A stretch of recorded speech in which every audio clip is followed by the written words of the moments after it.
Now, from the George McCoy at Warren Allen Sports Desk, a Sports Center update on 1080 The Fan.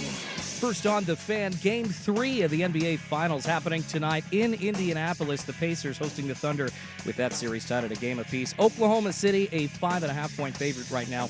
Pre-game getting going over on 910 ESPN at 4:30. Tip-off at 5:30 on ABC. Elsewhere around the association, the New York Knicks still on the hunt for a new head coach after firing Tom Thibodeau last week. The team was denied formal requests to talk with Houston's Ime Udoka and Minnesota's Chris Finch. And as of this morning, ESPN's Shams Charania reporting that the Mavericks also officially denying New York's request to speak with Jason Kidd. On to baseball, the struggling Seattle Mariners 3-7 in their last 10, trying to salvage the series in Arizona against the Diamondbacks with a win this afternoon. Brian Wu and Eduardo Rodriguez on the bump. First pitch at 12:40 p.m.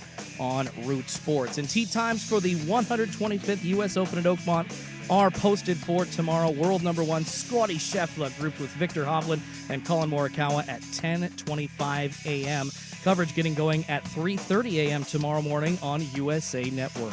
More sports scores and stories in 30 minutes. I'm Schulte from the George McCoy at Warren Allen Sports Desk. Heard missing work? Insurance companies acting like jerks? Don't call your mom. Call George McCoy at warrenallen.com.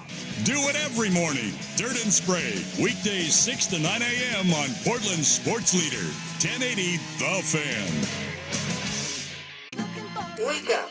Hey, wake up to a happy day. You have a noon tea time. Oh my God, you got a hold of that one. Danny and Dusty. Sky rockets in flight. Woo! Afternoon delight. Whoop. You guys have it, I think. Afternoon delight. On U.S. Open Week. Brought to you by Langdon Farms Golf Club, the best course in the Northwest for year-round golf. Book your tee time at langdonfarms.com. Danny and Dusty on 1080 The Fan. Afternoon. Hey, welcome in. Well, that doesn't sound familiar. Happy Wednesday. And you get to say Wednesday. Yeah, buddy. You gotta see if I remember how to do this. I'm back. Does that seat feel weird? No. Okay. Feels comfortable. Yeah, okay. It's like riding a bike all over again. You know, you can go a while. You just hop right back in it. Yeah, I'm here. That seat's seen some butts too.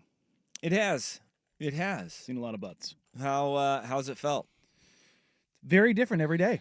Yeah. Very different every day. Yeah. Turns out when you do 9 hosts in 9 days, it's a lot. Yeah, try doing it for 3 months.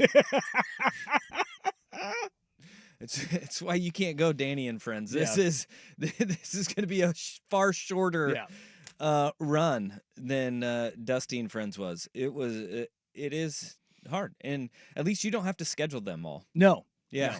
No. You get to do that for me too.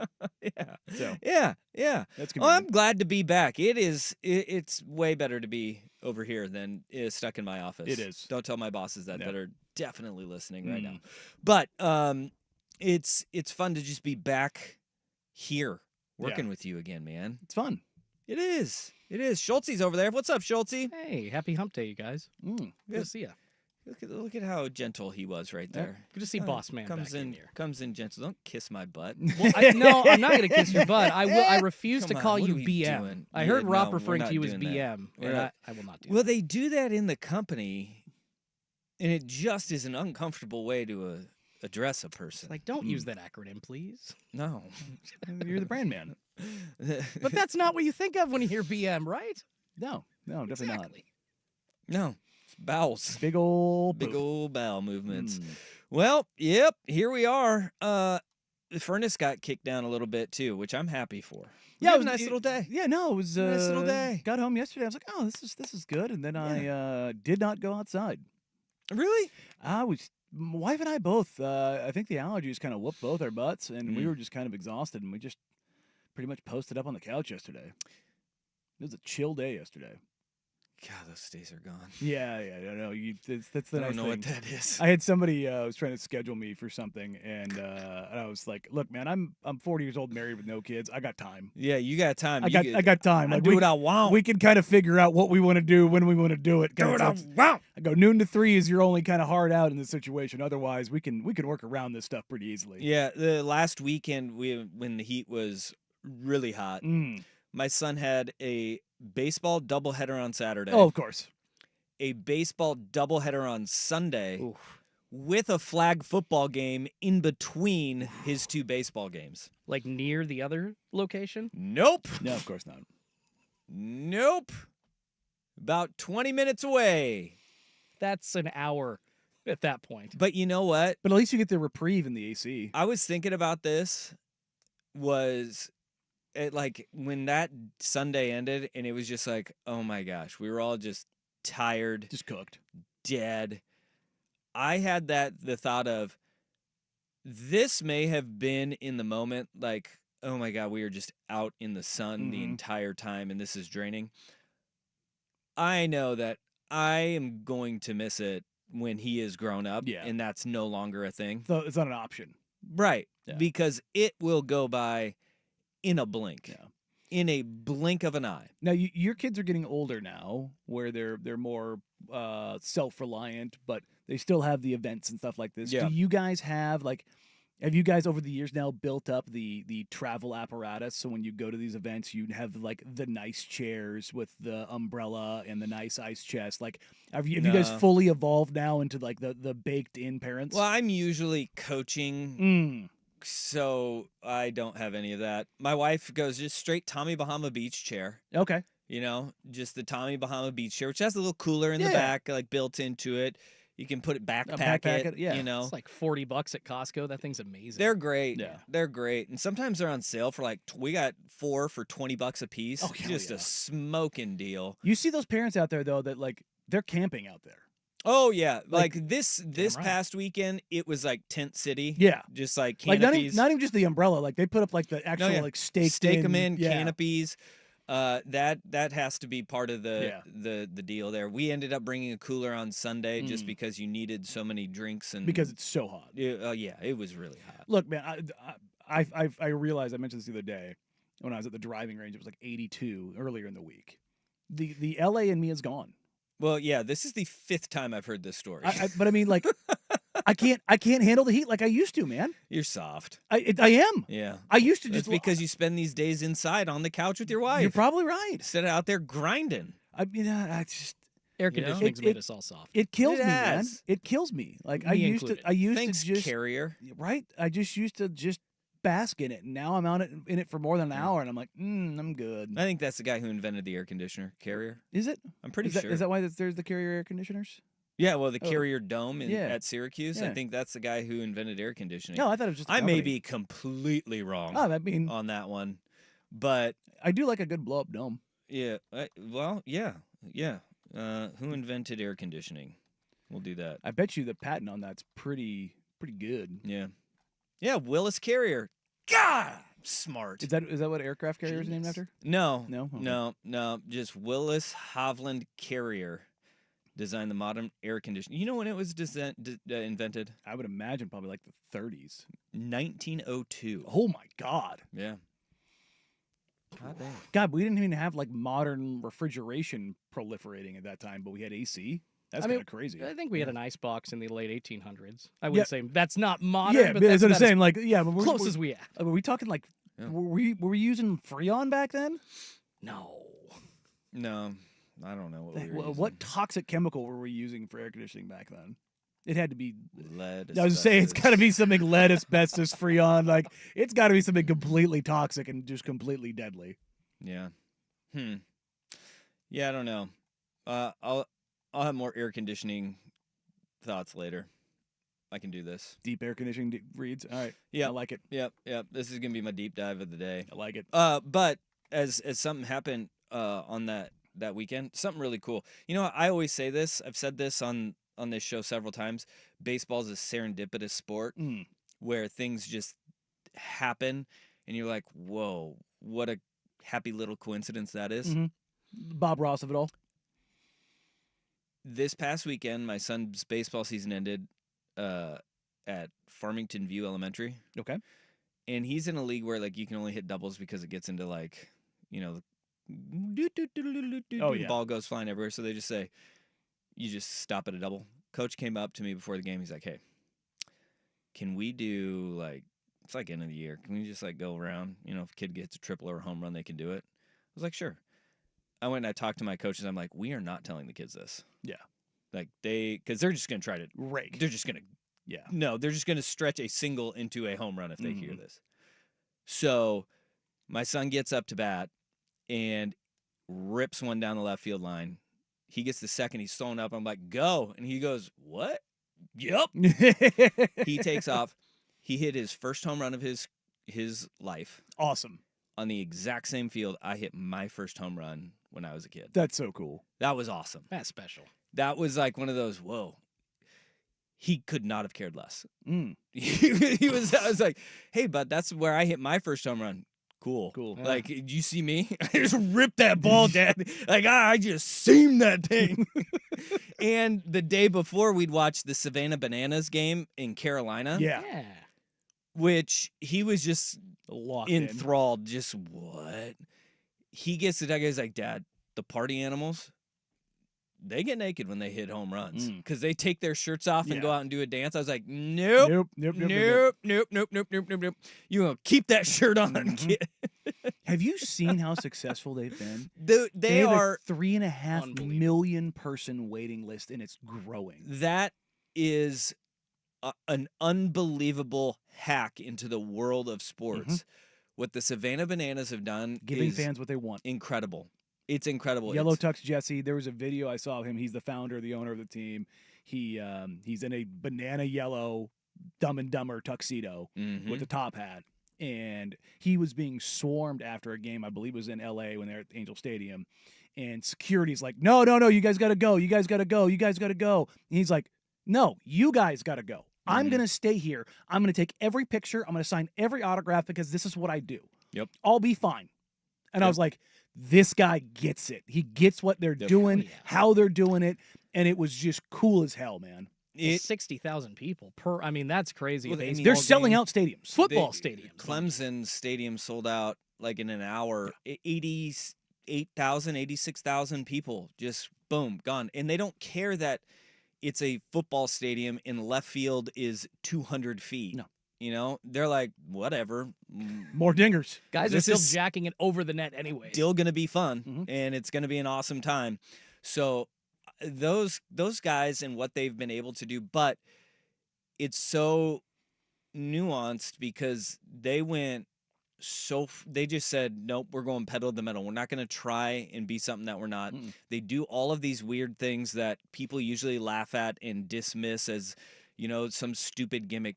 They went and they said, we can Harlem Globetrotters baseball, and people are here for it. And the game of baseball needs that in such a desperate way because baseball is seen as not fun and boring for kids. And then they get out there and they're like, this is actually kind of fun. And those guys that play on those teams, they're gamers. Like, they're talented as hell. Like, they get out there and they like, I mean, look, man, it's kind of crazy to watch a guy like pop a Macarena mid-pitch and then still throw like 92.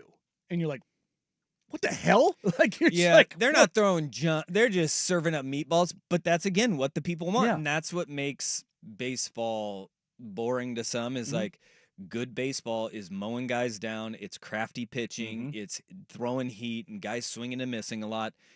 They have action. And that is really cool. They've done a great job. I love every part of it. I hope they find a way up here, and I hope we can stumble into that. I don't think they're ever going to come here. Probably not. They're going to T-Mobile. That's the closest they'll get. Yeah. That's in late September. And like you said, Danny, Mariners what is won't it, be playing 3.5 million person waiting list right now? I just gave a little dig to your Mariners, and you went right. I talked past over it. Well, I'm used to hearing it. They suck, dude. Yeah, they are probably more entertaining than the Mariners. They'll have a sellout this season at T-Mobile before the Mariners will. You're right. No, they won't. I guarantee you Mariners. When do the Yankees come to town? Yeah, usually happens with the Blue Jays, but they protested because of the whole Trump thing. So Really? They did not come down to Seattle because of the president saying that Canada should be our 51st state. I'll So tell you what, big old middle finger to America there. Mariners fans probably happy with that though. Oh yeah, I was totally fine with it. It was great. Let's see here. They look at that. 30,520 came, or 30,840 to the Yankee game. There you go.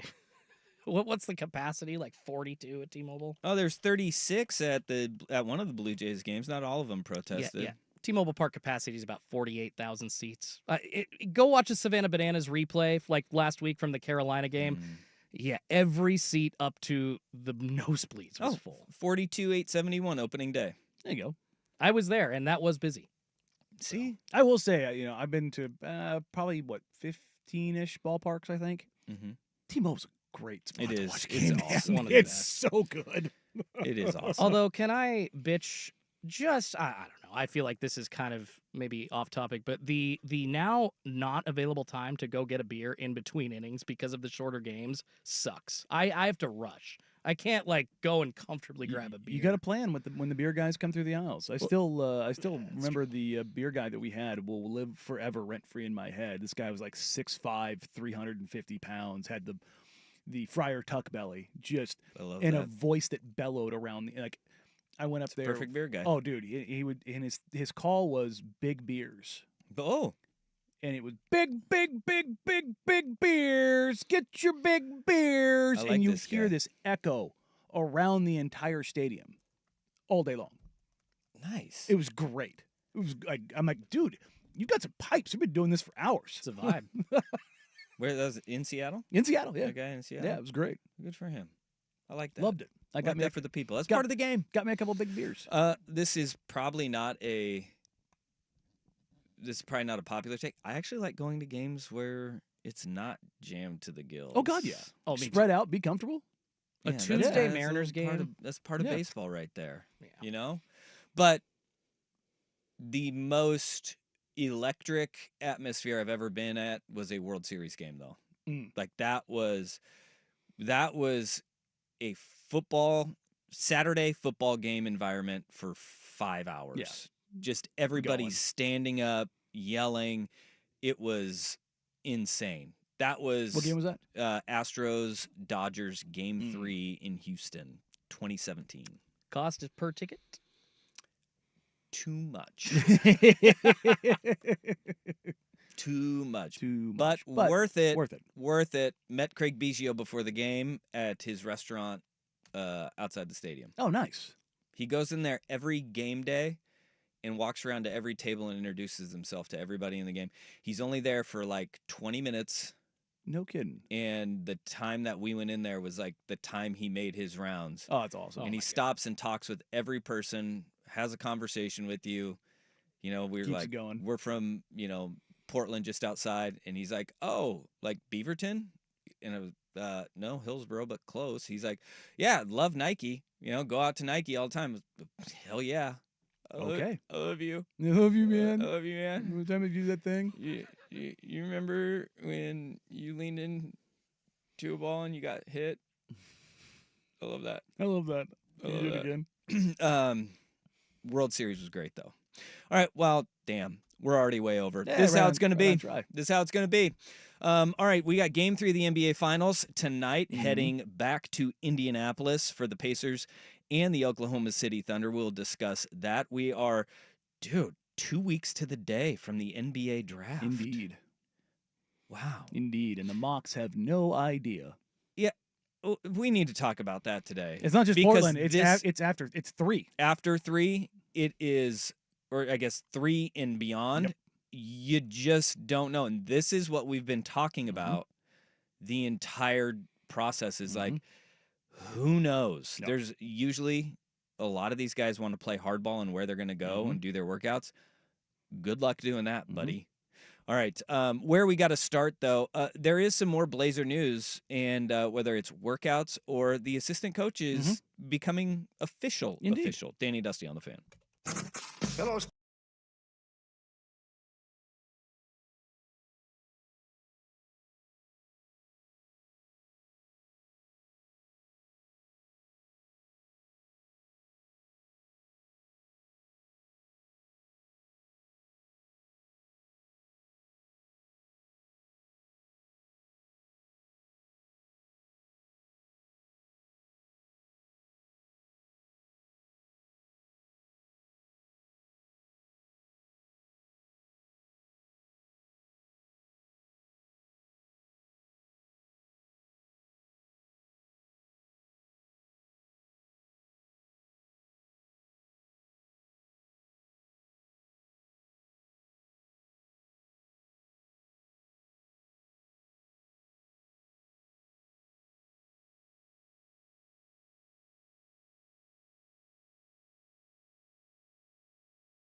edition of Danny and Dusty Brought to you by Langdon Farms Golf Club. on 1080 The Fan.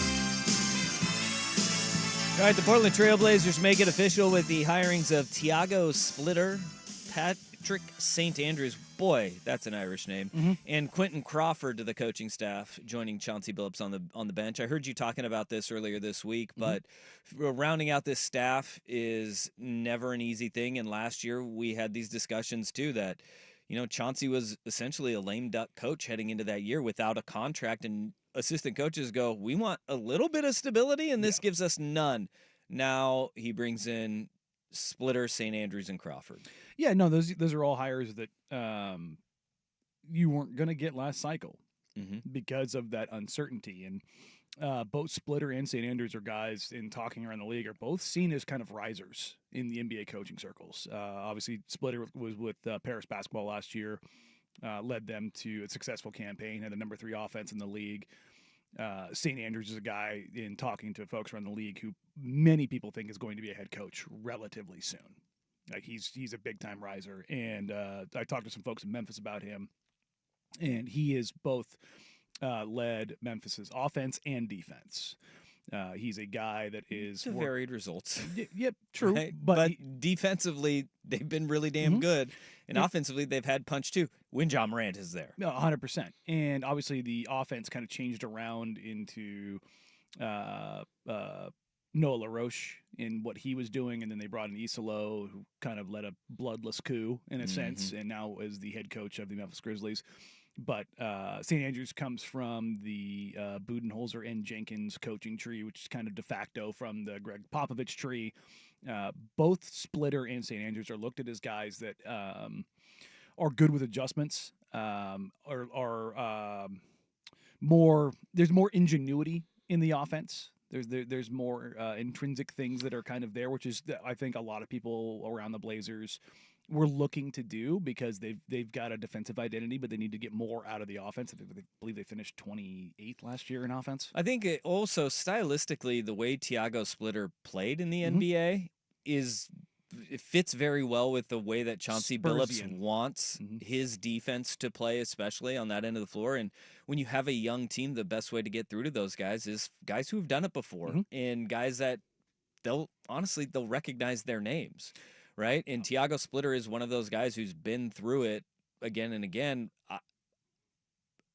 I'm open to it. We'll see. I mean, if he had a successful campaign, and they won the Euro League, that's all right. We'll see. He spent a year before that, he was under Ime Udoka, again, another Popovich disciple. And everybody I talked to in Houston, you always have to be careful with the stuff of, like, when a coach or a player development guy is kind of like a player whisperer, like, did that player get better because of the coaching, or is the coach just there while the player got better? Yeah. And unless you're there, you just don't really know, unless you're the work you understand. But the folks that I talked to in Houston, and they said when Splitter was there in 23-24, that's kind of when Alperen Şengün really took a big step. And everyone I talked to said the same thing.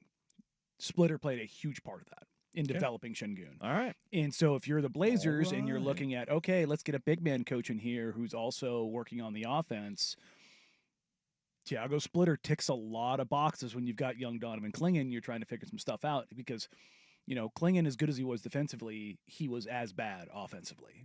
And I think DC can get to a more than passable level offensively. That's really all he needs to do, because his defensive metrics are literally top of the league when you're talking about rim protection, rebounding, block percentage, all that kind of stuff. Like, he's literally elite in those things. And if he can get to where he's just average offensively, you've got yourself a hell of a center. Like, that's kind of the idea of what they want. They want a guy who protects the rim, who's a rim roller, who's a threat in some sense. And I think Splitter's a great guy to kind of help pull those things out. I like this journey for the Portland Trailblazers. We'll see. I genuinely think these are very good hires from everything I've been able to gather. I was less certain of some of the hires last year because of, the limitations and kind of what they could go work with. I think Chris Fleming did a good job in helping kind of bridge Scoot forward. He was a guy that kind of helped Kobe White figure some things out. But Fleming was in charge of the offense, and so they probably looked at that and said, hey, we need to be a little more diverse in the things that we're looking at doing here. I was a little bit surprised about Roy Rogers leaving, though, because of the defense. But also, I think, for the most part, I think Roy's kind of done with stuff in general. Dumb or done? Done. Done. Not dumb. Not dumb. They Done. said dumb. No, I no, was no, like, golly. No. Roy's just kind of like he's just kind of chilling. You know what I mean? I think he's just moving on to something else, kind of a deal. No, definitely not. No, Roy Rogers just has forgotten more today about basketball than I've ever known. That's a take quake. Yeah, God no. All right. But no, I genuinely think these are promising hires. And then Quentin Crawford's coming in. He led the Stockton G League team to the G League championship, and he's a guy again who's a kind of an up and comer, a riser. And if you're looking at the Blazers and like wanting them to take some chances and become more forward thinking with things, I think those hires are all kind of marks of that. And then you had the remix. Jonah Herskew is taking over as the head coach there, relieving Sergey Oliva, which I think is a good move. Jonah is the next step for him. Is it bad? I do not care about the G League. No, not necessarily. Yeah. But I do not. Having that all in there is nice. And Eli is also going to join that staff. He was on the player development side. So it's all stuff that's lining up well for them. As I understand it, Mark Tyndale is no longer a part of the organization. And the Blazers are still looking to make, I think, one more hire between now and probably the NBA draft. What was he doing? Player development. Okay. So I think the staff is pretty much solidified, but I think there might be one more. All right. Well, there's teams still playing basketball. Game 3 is tonight, and this is kind of an OKC's model where you drop one that people kind of tilt their head at, and then they drop the hammer on you. Will we see that in Indiana, and can the Pacers up the tempo? Danny and Dusty on the Fan. Here's Schultze with SportsCenter. This is a U.S. Open Week edition of Danny and Dusty. Brought to you by Langdon Farms Golf Club.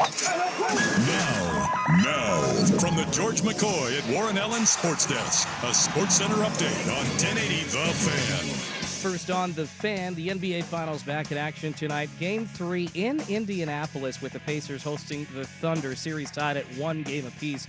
Oklahoma City, a 5.5-point favorite right now. Pregame getting going over on 910 ESPN at 4:30. Tip-off set for 5:30 on ABC. Elsewhere around the association, the Knicks still on the hunt for a new head coach after firing Tom Thibodeau last week. The team was denied formal requests to talk with Houston's Ime Udoka, as well as Minnesota's Chris Finch. ESPN's Sham Sharani reporting today.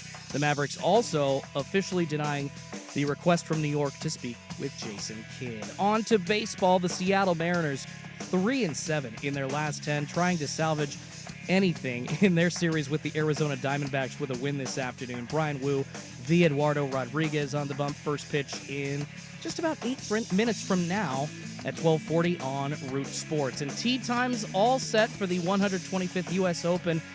World number 1 Scotty Scheffler with Victor Hovland and Colin Morikawa. They're set to get going at 10:25. Rory McIlroy, he is grouped with Shane Lowry and Justin Rose. They start their round at 4:40 a.m. Coverage starts at 3:30 a.m. tomorrow morning on USA Network. More sports scores and stories in 30 minutes. I'm Schultze from the George McCoy at Warren Allen Sports Desk. Heard missing work? Insurance companies acting like jerks? Don't call your mom. Call George McCoy at warrenallen.com. It's back, the 11th annual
This is a U.S. Open Week edition of Danny and Dusty Brought to you by Langdon Farms Golf Club. on 1080 The Fan.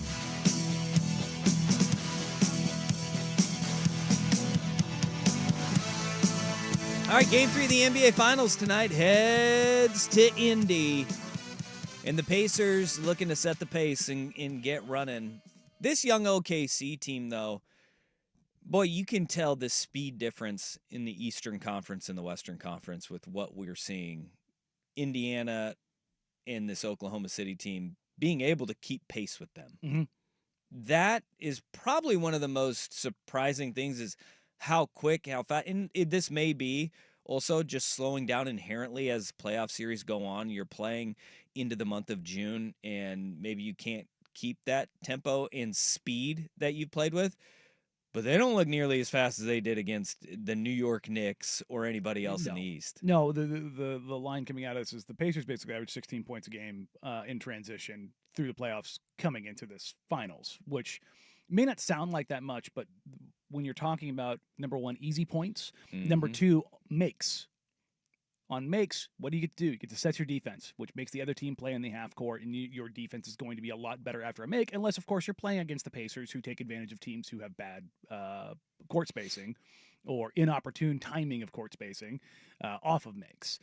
The Thunder have done an incredible job of making the Pacers play in the half court, making sure that they're securing defensive rebounds, making sure they keep Indiana off the glass, making sure that they're getting back, making sure that when they attack, they have good floor balance. And that's something they kind of benefit from in that because they do go smaller, they can get back quicker. And you saw in game one, the two big lineup, I don't think it played, or if it did, it played like 4 minutes between Hartenstein and Chet. And in game two, you saw it a little bit more. It's kind of a give and take situation that you kind of have to figure out, because even though Chet does move incredibly well for a 7-footer, he's still a 7-footer. Mm-hmm. And Hartenstein, even though he moves incredibly well for, a 6'11" guy, he's still a 6'11" guy. Like, those are things you kind of have to compensate for, because Pascal Siakam is 6'9", but he gets down the floor hard. Obi Toppin is 6'9", he gets down the floor hard. Nembhard, Nesmith, Tyrese Halliburton, T.J. McConnell, that whole damn team, go, go, go, go, go, go, go, go, go. And that kind of seemed like the big difference in game one and game two was that obviously Indiana wants to just drag you into that deep water. Mm-hmm. And they want to see if you're going to be able to fight your way back up to the surface. That ability for OKC to throw the different lineups out on the floor and continue to run and make sure that they're not taking their foot off the gas. You saw like there's this realization with Indiana, like, oh, we're not playing a depleted Bucks team. Mm-hmm. We are not playing a Knicks team that plays 6 or 7 guys, and now they're forced to play 8 and 9 or a Cavs and look that's uncomfortable. And a dinged up Cavs team that's down 3 of their best players. Like, oh wait, these guys are going to keep their foot on the gas. In OKC, they played that F around and find out game in game one, and they found out in a big way, because Halliburton and those guys, they'll be consistent throughout. 48 minutes, they will play. That tempo will be the same at the beginning as it is at the end, and that's where they rein teams in. That's the most intriguing part for me in game 3, is can OKC continue to keep that foot on the gas even though they get a big lead, particularly and say, in the first half. It's not going to happen again. We are not going to let this happen. Because what the Pacers have done in back-to-back games, in game 1 and game 2, they had 66 points in the second half, and they shot over 50%. The problem has been their starts. And a big part of the problem with their starts is it takes a little while to build that momentum, to get in the flow, to get a sweat, to get in the flow of things. Indiana has to find a way to get paint touches. And if you look at the opportunities for Tyrese Halliburton in particular, the way the Thunder play defense is, and this is why they led the playoffs in most corner threes allowed, at times there are 5 guys with a foot in the paint. They are saying, we are like, as much as everybody talks about, oh, you need to generate more threes, you generate threes off of paint touches. That is how threes are generated in the NBA. You can pass around the perimeter all you want. You are not going to get good threes unless you've got an incredible off-the-dribble three-point shooter. And even then, those are off-the-dribble threes as opposed to catch-and-shoot threes. Yep. And what the Thunder have done to basically every ball handler for the Pacers is limit their paint touches, because, like I said, there's 4 or 5 guys in the paint, and they all have incredible hands. They are in the passing lanes. They are digging. SGA had a steal in Game 2 against Tyrese Haliburton. That was incredible. He gets by SGA, but as he goes to kind of go into a Euro, he switches from his right hip to his left hip, and you see SGA dig down and just rip the ball from him and go into transition immediately. And it was like, well, against everyone else, that's probably a good paint touch because the whole damn team's collapsed, and Tyrese Haliburton's going to fire that thing out to somebody because the whole team has just collapsed. But that's the thing is, yes, they're going to collapse, but they're going to collapse and their hands are going to be everywhere, and they're going to get deflections. They're going to get interruptions. They're going to get steals. It's going to lead out to their own opportunities, and now your floor balance isn't as well. Are we maybe giving a little bit too much credence from Game 2 to the fact that OKC went out, they drew up 123, they keep their foot on the gas, and they don't let the blood just gush all over the floor in that fourth quarter, to the fact that Wiggins and Caruso went for 38 points combined. Yeah, and on high-efficiency three. And Obi Toppin went 1 for 8 from the field for Indiana on the other side, which Obi Toppin is a guy that I want to love so much, but I watch and I just go, there it is. Yeah, Game 1, he had the 3 turnovers in like under 2 minutes. It was like his first, I think 3 of his first 4 touches led to turnovers. And it was like, oh, God, Obi, calm down. Calm down, buddy. And then it was he was great. Egregious shooting in Game 2, though. Like, couldn't hit turnovers, weren't a problem. Could not hit the broadside of a barn in Game 2. And everybody is looking at, hey, well, you know, Tyrese Haliburton, he went 5 points and 6 assists, or 5 turnovers and 6 assists in Game 2. Everybody's saying that's what it is for Indiana. And I looked at it, I said, dude, like that's gonna happen in the NBA Finals. Obi Toppin going 1 for 8, and then 2 guys coming off the bench, Caruso, which we're more accustomed to seeing his scoring load, but the efficiency that we saw from Wiggins and Caruso combined, is that going to be as consistent? No, because that to me is that's where what you live with. Yeah. You live with that, and you go, you tip that's going to be fine. Yeah, and the other part of this is, I found it a bit surprising, and Rick Carlisle addressed it in the post-game media following Game 2, was even though they got it down to 10-9 points, it was like, okay, but it was still a lot of time left. Carlisle waved the white flag, and Johnny Furphy checked in with over 4 minutes to go in the game. He goes, I'm paraphrasing here, but it was something along the lines of, there's a lot of difficult decisions to make in a game. That one was easy. Damn. It was like, hey, no, we basically said we did what we came here to do. Johnny Furphy being the human white flag is... That's something I'd live with. Right. You make the NBA salary, you play in the NBA Finals, you're just like, yeah, my team's giving up on me, though. I'll live with that. Yeah. I'll be okay. He's a rookie. With It's that. fine. Yeah. But, we'll be fine. The margin of victory is probably a little bit greater because the Pacers kind of go, all right, we're on to the next. We did what we came here to do. We stole a game. Game 3 tonight in Indiana. That should be a fun one as the Pacers finally get an NBA Finals home game. First time in what? Is it 20 years? 20 years? Yeah. 20? Yeah. 25. 25 years. 25. 2000. 2000? That was it? Really? Yeah. It was when the Blazers would have won the NBA championship if they got Well, yeah, I just remember that team. I just didn't think it was 25 years ago. This is going to be hard. Yeah, we were in high school. Getting old's not Not great, Bob. Not easy at all. All right, genuinely surprised at this next story coming out of OTAs. Danny and Dusty on the Fan. It's time for the Easy Play, brought to you by Home Z, making home improvement easy. Diamondbacks have runners at first and second with no outs. Gabby to left field. It's on its way, and it's gone. Oh, there's a call on the Diamondbacks radio network as the Mariners, they fall in dramatic fashion to the Diamondbacks last night, 10-2. This feels like a recurring theme with the Diamondbacks and raking against the Mariners. Yeah, well, sorry, I don't want to cheat the Mariners' run. It was 10-3. Oh, there you go. Back at it tonight. Go get them, Mariners. Stuff. This Easy Play brought to you by Homesy. Use Homesy's online calculator to estimate your project instantly. Make it easy. Call Homesy. That's HOMZE. Homesy.com. We just finished our roof and siding with Homesy. I got a clear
U.S. Open Week edition of Danny and Dusty Brought to you by Langdon Farms Golf Club. on 1080 The Fan. OTAs going on all over the NFL, and we have guys holding out, guys looking for new contracts all over the NFL.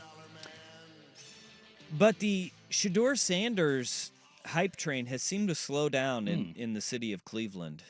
And there was a story that popped up that I saw about Dylan Gabriel and the quarterback competition going on in Cleveland right now. And I was genuinely surprised to see this aspect of it. I have waxed poetic about Gabriel's preparation.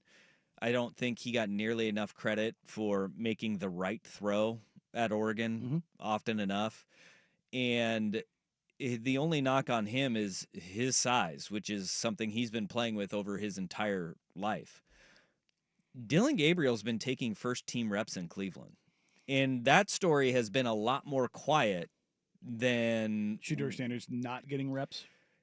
Well, yeah. Well, even not Shedeur Sanders not getting reps, but like in scrimmages and stuff like that, where you see the graphic, keeping an eye on the quarterback competition in Cleveland, and it only shows Shedeur Sanders going 9 of 14 with 3 touchdowns and an interception.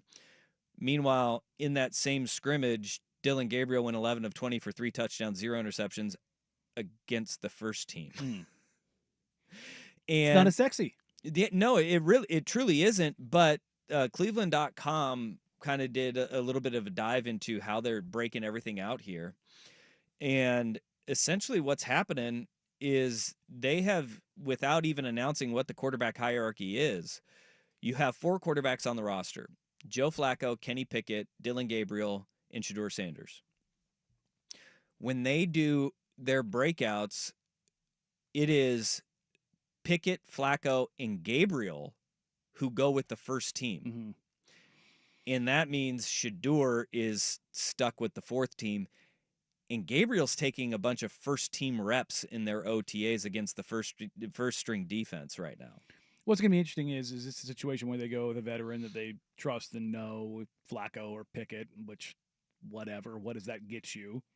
Or do they, cut the cord early and say, screw it, the young guy's ready enough, we're going to take our lumps with him and just go down that path? I've long thought, and this is kind of going to be the play that the Browns are going to go with, is there is an element of you have to bring Shedeur along a lot further than you have to bring Dylan Gabriel along, because with Gabriel, the preparation is exactly what has been his separation throughout his entire career. With his size, his stature, he has to do all those you things. don't get to the level that he played at without being immensely prepared. And that's just the reality of it. That's why, like, Johnny Manziel was such a freak of nature, is because the dude didn't prepare like that, yet he was small and was just able to play out of his gourd, right? You think of any of the undersized quarterbacks, it truly is. What separates them is what's between the ears and what they've seen and what they've been through. Gabriel's gone through 3 different systems offensively in his college career that spanned over half a decade. And he started in 63 games over his college career. He has seen more football at a high level and had to learn more and adapt more than Shedeur Sanders ever had, because everything was tailored to Shedeur. Catered to him, yeah. From Pee-wee when his dad was coaching him, to high school when his dad was coaching him, to college when his dad was coaching him. Everything has been tailored towards him, where Gabriel has had to learn multiple systems, has started 63 games, has seen so many different looks. And by the way, 3 different conferences, so you're getting different looks defensively and different styles as you go from Central Florida to Oklahoma to Oregon. That has given him the upper hand here of just that readiness. And you heard Dante Moore even talk about it, where Dante Moore has said the biggest thing that he got out of last year was roommates with Dylan Gabriel on the road, seeing how that guy prepares for every single game night before, what you're doing, how you're taking in all of the information that's around you. That is, and you hear like things like Gabriel said, I went and I looked this up. He said, when describing how the adjustment to the NFL is. He said, I'd say it's 2 words: continuous improvement. In this profession, I think there's a bunch of progression and regression. Just your ability to manage that as fast as possible. I think that allows a bunch of improvement at a faster pace. I've been approaching it like that, and I'm eager to learn each day and every day and approach it like I'm a student. What did he tell us when he came on in media days? I feel elite. Yeah, he's having an elite day. Elite day. Yeah. It's a mindset thing, man. I'm genuinely surprised that he is getting first-team reps because of what the hierarchy was kind of set at in Cleveland. I am not surprised he's beating out Shedeur Sanders right now. No. And this is where everybody said, why is Shedeur getting overlooked? I think that as you kind of unpack all of this and you look at it from where he or how he got to the NFL, it's not that he's not talented. No, And he God, has no. jaw-dropping throws. Yeah. Like, he truly does. Talented arm. But it's all the other stuff. When everything is tailored to you and then you go to a league that it's tailored to everybody that's around you, that is the biggest difference in how the position of quarterback is played. Yeah, you don't get it tailored around you until you're either the number 1 overall pick or a franchise quarterback that through and through, or you've been in the league for 7-8 years and you've proven it. Yeah. That's when it changes. And that's kind of going to be the storyline to follow here, as Cleveland, they're not going to keep 4. No. And who's going to be that odd man out? Is it going to be Pickett and you keep Gabriel as the backup and Shedeur as your young developmental guy? Is it, some people are saying that, look, Cleveland should just trade Dylan Gabriel to Miami. So there you have Mike McDaniel, Mike McDaniel, who is a big fan of Dylan Gabriel and left-handed quarterbacks because you want to have a lefty backing up your lefty. Or do you say adios to the non-guaranteed contract guy in Shedeur Sanders? Which, boy, would people eat that up. People eat it up, and then we would really see how teams feel about Shedeur Sanders at that point. When he's available. And who's going to bite on that hook? Jerry Jones. Jerry Jones. You're not wrong. I don't think, I think that's. And then fire Brian Schottenheimer at the end of the season and bring Dion in, right? I think that's like one of the easiest ones of all time. ESPN would get their way, that's for sure. Did you see that clip of that was going around on the internet of Micah Parsons calling Brian Schottenheimer? No. Yeah, dude, it's amazing. It was just like a bit that he was doing, and he called Brian Schottenheimer just to say goodnight.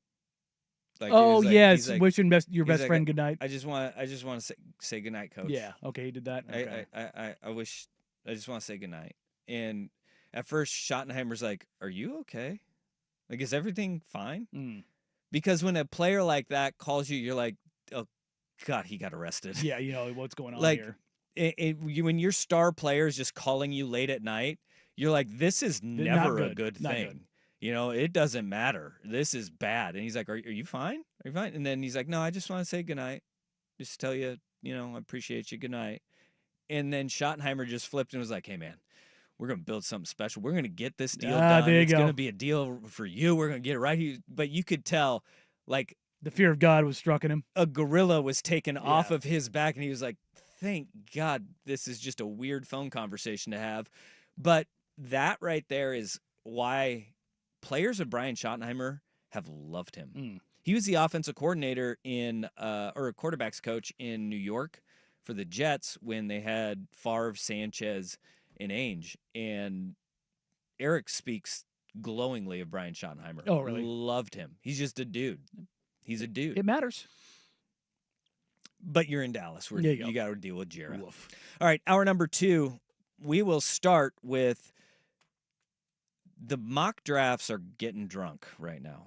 2 weeks from the NBA draft, from today, the Blazers sitting at 11, not just where the mocks have the Blazers pegged, but everybody else. It could be Thunderdome in 2 weeks. Danny and Dusty on the Fan. Isaac Robb, hey, if you're anything like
a SportsCenter update on 1080 The Fan. First on The Fan in baseball, the Mariners trying to salvage a win against the Arizona Diamondbacks. They're playing the finale of a 3-game series, and it's not been going well for Seattle. 3-7 in their last 10. Going a little bit better at the moment. Top 2 down in Arizona. Seattle leads 1-0 thanks to an RBI single from Jorge Polanco. Moving on to the NBA, Game 3, the final set for tonight in Indianapolis. The Pacers hosting the Thunder with the series tied at a game apiece. OKC, a 5.5-point favorite. You can catch coverage starting over on 910 ESPN Portland at 4:30 with tip-off at 5:30 on ABC. Elsewhere around the association, the New York Knicks still searching for a new head coach after firing Tom Thibodeau last week. The team was denied formal requests to talk with Houston's Ime Udoka and Minnesota's Chris Finch. ESPN's Shams Charania reporting today that the Mavericks have also denied New York's formal request to speak with Jason Kidd. More sports scores and stories in 30 minutes. I'm Schulte from the George McCoy at Warren Allen Sports Desk. Hurt and missing work, insurance companies acting like jerks. Don't call your mom. Call George McCoy at warrenallen.com. The home of prime time with Isaac and Sue. Weekdays 3 to 7, 1080 The Fan.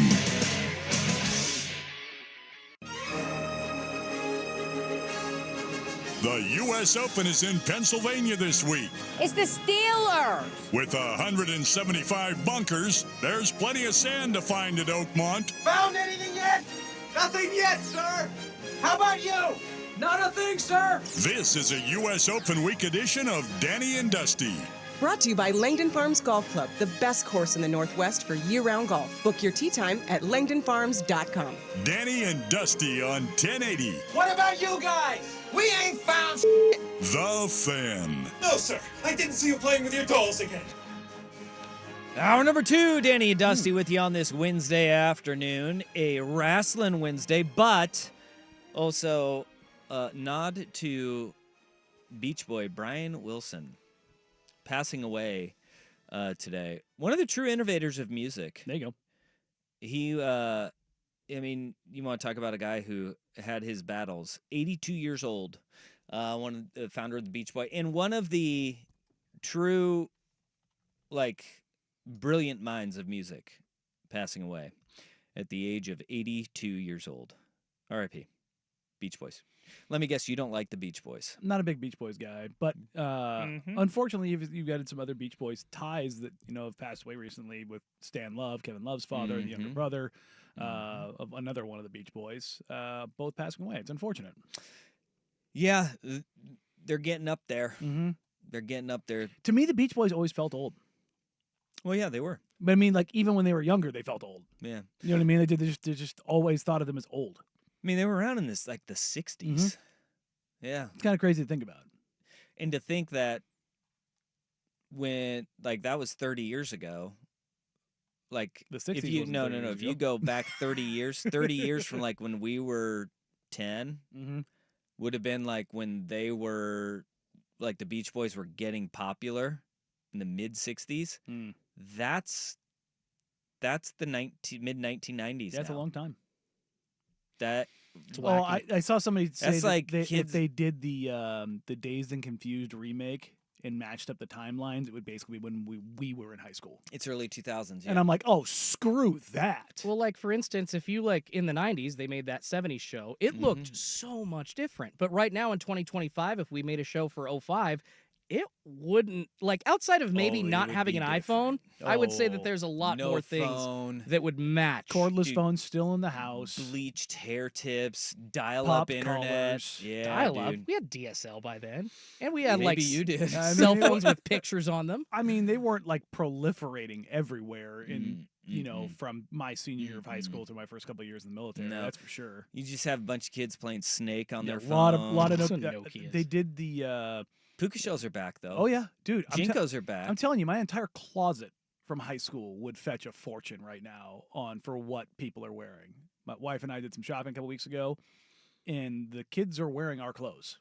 Yep. It's cycling back. Well, it's weird. There was a time where bell bottoms came back in the late 90s, too. It's like weird. It just cycles through, man. People want to dress terribly. Yeah, it's weird. I mean, you're going to have regrets, kids. Mm-hmm. You're gonna have regrets. Yeah, when those photos start circling back around, you're gonna go. You know what's "Oh." interesting though is that like being like suited and booted in like the 40s hasn't ever come back. Nah, we had like a little period with that, and then we like made a hard right turn, and we turned those same outfits into. Remember when the NBA players tried to make the dress shorts a thing with the suit jackets? But hold on, it was never commonplace though. No. Like you look like a picture of streets of a city. In the Hell, 20s. and it doesn't have to be like New York City on Wall Street. It could be like Portland, and you'll see like everybody's in a suit and wearing a hat, and you're hot damn, what a time to be alive. I still haven't done it. I got to make a trip down to the haberdashery here down the street. Yeah. I gotta go get fitted for a good hat. You in a fancy lad hat You would like be that? something. Yeah. Because what would you wear it with, Danny? I'll go full Peaky Blinders. Danny, are you going to wear it with your Crocs? Whoa. You're going to wear your... Sir? You're going to wear your Peaky Blinders hat? Sir, I've got my Vapor Maxes on today. With your Crocs and... That's a look. In cargo shorts? Yeah, they're not cargo shorts. They're athleisure shorts. There's no extra pockets on here. But cargo shorts are coming back. No, they're not. They are. Oh, yes, they are. They are they're not. everywhere. They are proliferating yet again. If they are back, it will be for a very short time before women look at them again and be like, no, that's ugly. I'm married, so I don't have to worry about it. So I'm getting some again. What you keeping in those shorts there, Pally? Everything. All of the things. It's my man purse. Golf ball, hammer and nails. Yeah, that's got right. it all. You never know. Oh, carpenter jeans. Those were a thing. I wonder if those are going to come back. Yeah, because you need a place for your hammer, Old Navy. Yeah, damn right. I had a lot of those pants. All right. NBA draft 2 weeks away from today. It'll be the day after your local Portland Toyota dealers present the 11th annual Fan Golf Classic. Indeed. Out at Langdon Farms, also brought to you by Henderson and Daughter Windows and Doors and Philbrook Law and Accident Injury Attorneys out at Langdon Farms. The day after that, the NBA draft. It's going to be a fun 48 hours. It happens. It really well, yeah, from the Fan Golf Classic to the NBA draft, first round, yeah. Second round of the NBA draft, don't know why we're televising that thing. Hey, man, come on. We're televising the 5th, 6th, and 7th rounds of the NFL draft. What are we doing here? Well, in defense of the NFL draft, it is the 4th, 5th, 6th, and 7th rounds. This is just the second round. Yeah, I know. Splitting it up into 2 days is so dumb. And especially because of how fast it goes. And I'll tell you this. Every executive I've talked to is like, look, we like having the extra time, but like maybe we just have like a little bit of time between the rounds. Yeah. Like take a halftime. Take like a half-hour intermission. Let us make some phone calls. We don't need a whole other day for this. No, because that's one thing the NBA draft really has nailed is that second round, it flies by. Yeah, and a lot of those things, like once you get there, and the reason why, especially with that day in between, basically everything's kind of agreed to because you've reached out to the guys who didn't get drafted in the first round, and now you got guys that are looking at, okay, I don't want a two-way, so don't draft me because so-and-so team is going to give me a real contract. Or, you know, hey, I am looking for a two-way, so go ahead and take me and put me on your G League team, whatever kind of situation. Those things all going to get ironed out pretty damn quickly. How many teams are even selecting in the second round? Oh, God, I haven't even looked. Because the Blazers don't have one, right? The second round is so all over the place. Nobody owns their second-round picks anymore. No, I'll do this. I will find you teams that actually have their second-round selection. It's probably less than 5. 7. 7? Yeah. They are Charlotte, Philly, Brooklyn, San Antonio, Orlando, Indiana, and Cleveland. Those are the only teams that hold their current second-round pick. 7 of 30. That's crazy. Yeah. But hey, let's put it all on TV, huh? There you go. Let's go ahead. It's fun. We're gonna go do that. But the mock drafts are starting to heat up, and you have been signaling this for quite some time, and it is coming to fruition. Mm-hmm. If you take the mock drafts from CBS Sports, Bleacher Report, ESPN, and The Ringer, 4 different sites, and this is just at 11, you have 4 different players being selected to the Portland Trailblazers at 11. Throw no ceilings in there and it's 5. But then you can take this out and you can go to and you have said this, the top 2 are done. Yeah. Right? It is The Cooper only Flag. It is Dylan Harper. The only way that changes is if the Spurs were to get in if Giannis asked out. Okay. Now, if you want to go to the 3rd overall selection, now we gave you 4 for 4 with the Portland Trailblazers. I am going to up the ante here, and I will say in those 4, you have 3 different players, with Ace Bailey going to Philly in both Bleacher Report and ESPN. The Ringer has Trey Johnson out of Texas going 3rd overall, and CBS Sports has VJ Edgecombe going 3rd overall, the guard out of Baylor. And there's some intel on that, as the only team that VJ Edgecombe has worked out for so far is the Philadelphia 76ers. It's the only team he's worked out for. And he was invited to the draft. Yes. Green We room. do have the 13 invites to the draft green room. There really wasn't a surprise on there, unless you want to say Jeremiah Fears is a surprise, but I don't think that should be a surprise to anybody. Why would you only work out for one team in this situation where it is so up in the air? You really don't want to go to Charlotte or Washington. Yeah, that's true. I think that's probably the reasoning behind it, and it's the history of the organizations more than anything else. Why not like Utah, though? I think Utah. Here's the thing. So Utah's at 5. And Washington at 6. if VJ is there, so here's the other thing about VJ. I love VJ. I had him here at Hoop Summit, 2 years ago. His attitude, his mentality, his work ethic, who he is as a human is 10 out of 10. Great dude. Played for the international team. Played for Coach Joe, Marshall Cho. VJ's a dude. He has signaled to multiple teams at the combine and through other intel that he sees himself as a one, as a point guard. And for some teams, they might like that idea.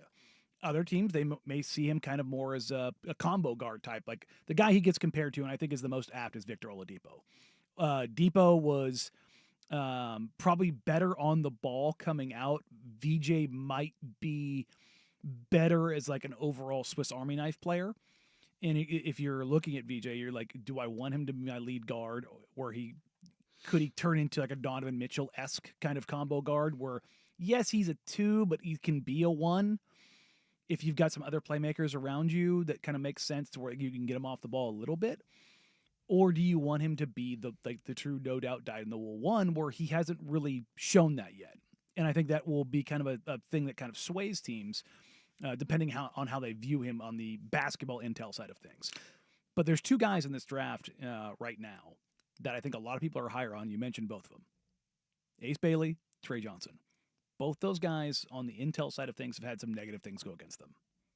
Just you've seen Ace Bailey make some comments about at the combine. One that I think people saw publicly was he was asked about taking difficult shots. He's like, well, I'm a difficult shot taker. It is what it is. And it's like, okay, so you in a year since I had him at Hoop Summit, you just haven't matured. Sounds a little Andrew Wiggins-esque. There's some not recognizing who he is and who he needs to be, and there's always that push and pull. Like, well, you don't want to be put in a box. You want to be allowed to be who you are. But if who you are has some markers or some flaws or some things that teams don't like, it's gonna push you down. And don't be wrong, he's still 6'8", incredibly athletic. He can get and take and make those difficult shots. Like, that is a skill. But maybe I don't say like, hey, I would love to develop and get better to the point where I don't have to rely on such a difficult shot diet. Like that's probably the right answer to say there. To this day, the worst answer I think ever given in a public forum was asked what, when Gilbert Arenas was coming through the draft, coming out of Arizona, what he wanted to be.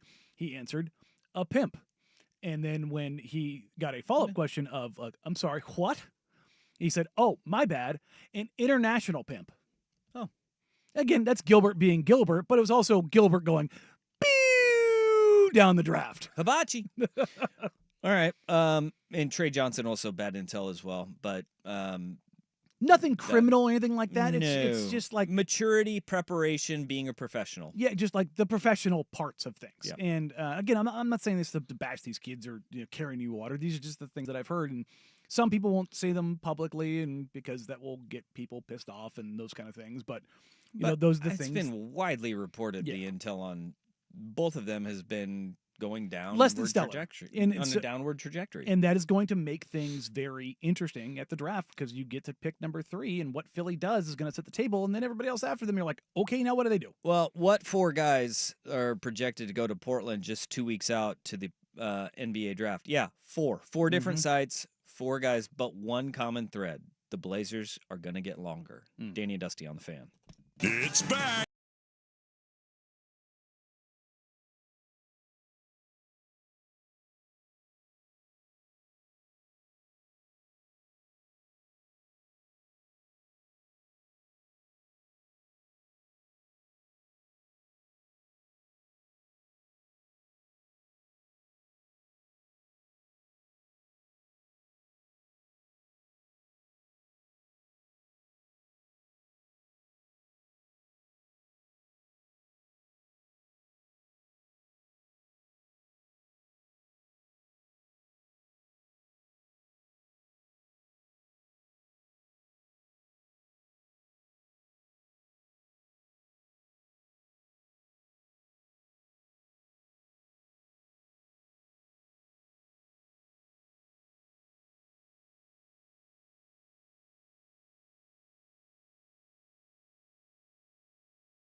This is a U.S. Open Week edition of Danny and Dusty Brought to you by Langdon Farms Golf Club. on 1080 The Fan. We're talking NBA draft here as the mock drafts are coming out 2 weeks away, 14 days from the Blazers selecting 11th overall. And we got CBS Sports, Bleacher Report, ESPN, and The Ringer. And 4 different players they have pegged going to Portland. Nobody knows. No. Someone who will remain nameless just texted me with some basic idea of, like, because we've been talking through this whole process about intel in this draft cycle being ubiquitous at best. He said, see, nobody has any real intel. And it's something we've kind of talked about because it's been a weird cycle. Like, you hear rumblings and you hear murmurings from different teams and agents and things of that nature, and then folks in the media, and it's like everyone's waiting for the nuke to drop with Giannis. Yep. And if that's not going to happen before the draft, like, what do teams still kind of prepare to have contingency plans? They will. And then it's the KD stuff, and then there's a bunch of other players that are kind of in that realm that might move, and so everybody's kind of bracing themselves for that. But on the intel side of the draft, everybody's kind of like, who knows? The people that write these mocks, I have talked to all of them in the last 2 weeks, and they're asking me what I'm hearing and, what do you think this would fit? And every single time that I've talked to them, it's been some version of like, I've heard this, but I don't know. And it's a lot of guesswork. It's a lot of, stylistically, this is what team X has done in the past. This is what team Y has done in the past. Here's where the roster's at. And a lot of it's usually year to year, you usually have a pretty decent understanding of where things sit. Right now, nah, not at all. Well, CBS Sports has, don't call him Kobe, Carter Bryant going 11th overall to the Portland Trail Blazers. And this is going to be the reoccurring thing. One thing that Joe Cronin has done since he took the reins, this team has gotten longer. Mm-hmm. There's been an identity and a theme that you can just pull the thread and watch it. 6'7", 215-pound freshman out of Arizona. He was coming off the bench for the Wildcats this year. It was a very old team. He's a 3-and-D type guy, though, and a long, rangy wing defender. And a lot of people, if you're looking at the upside on Carter Bryant, you look at his age, the role they asked him to fill, he did it incredibly well, particularly in the second half of the season. And he really started to shoot the ball. And the game against Oregon, you saw him make some unreal defensive plays. And you went, oh. There's something here.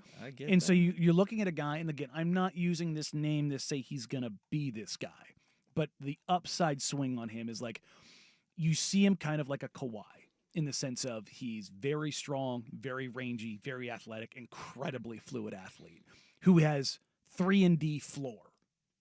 No, I'm not saying he's going to all of a sudden turn into one of the best players the league has ever seen. Well, Bleacher Report has his comp to Marcus Morris. Which I don't see that because Mook is a lot bigger. Even coming out of college, he was a bigger, tougher, stronger guy. He's more of to me, he's a much more laterally agile player than Mook was coming out. Wasn't he a 3-year guy? Yeah. At Kansas? Yeah. So maybe we can revisit. I mean, 6'7", 215 is a good frame for a 19-year-old. That's a damn good frame. Like, he's the kind of, if you've ever seen him in person, he's the kind of guy I would imagine when he's all said and done plays around 230, 235, which is, Tumani is basically the same. Came in the league, even older, came in the league about 220-ish, 225. He's almost up to 240. And you look at the rookie year versus sophomore year at 2, he looks completely different. But Bryant is the kind of guy, if you're taking a swing, you've got a good floor to work with. But if he does develop the handle, could be pretty damn interesting. Bleacher Report has Asa Newell, the Georgia product, coming to Portland, 6'9", 224. Again, a young buck, but they comp him to John Collins. It's interesting. The thing about him is, if you believe in the jumper, his tweener build, because he's kind of a big 4 size with some 5 skill, but he's a great rebounder, great cutter. He's an off-ball guy, play finisher. But he shot subpar. Watching him shoot, it looks like he might be able to shoot. Now, I don't think he's going to be a high-end shooter, but if I think he could be a 36% three-point shooter, just slightly below league average. And if that's there, then all of a sudden it changes a little bit. But I had Asa at Hoop Summit last year and got to see him again here this year when he came through the workout. The thing that stood out for me was when I saw him was, oh, my God, you're a lot bigger. I asked him after the media availability, I'm like, hey, man, how much weight have you put on? It's like, oh, almost 20 pounds. I'm like, you could tell. Like 1 year at Georgia, he blew up. And talking to other front offices and evaluators after the combine, they think that he's going to like get up to like that 245-ish and still be able to move and, be a guy who can be a physical kind of impact guy. But the swing for him is shooting. 11 is probably a little rich for me. I would say probably the highest I would expect him to go is probably 14, 15, somewhere in that range. 11's probably a little too rich. I'm not 100% sold on the upside.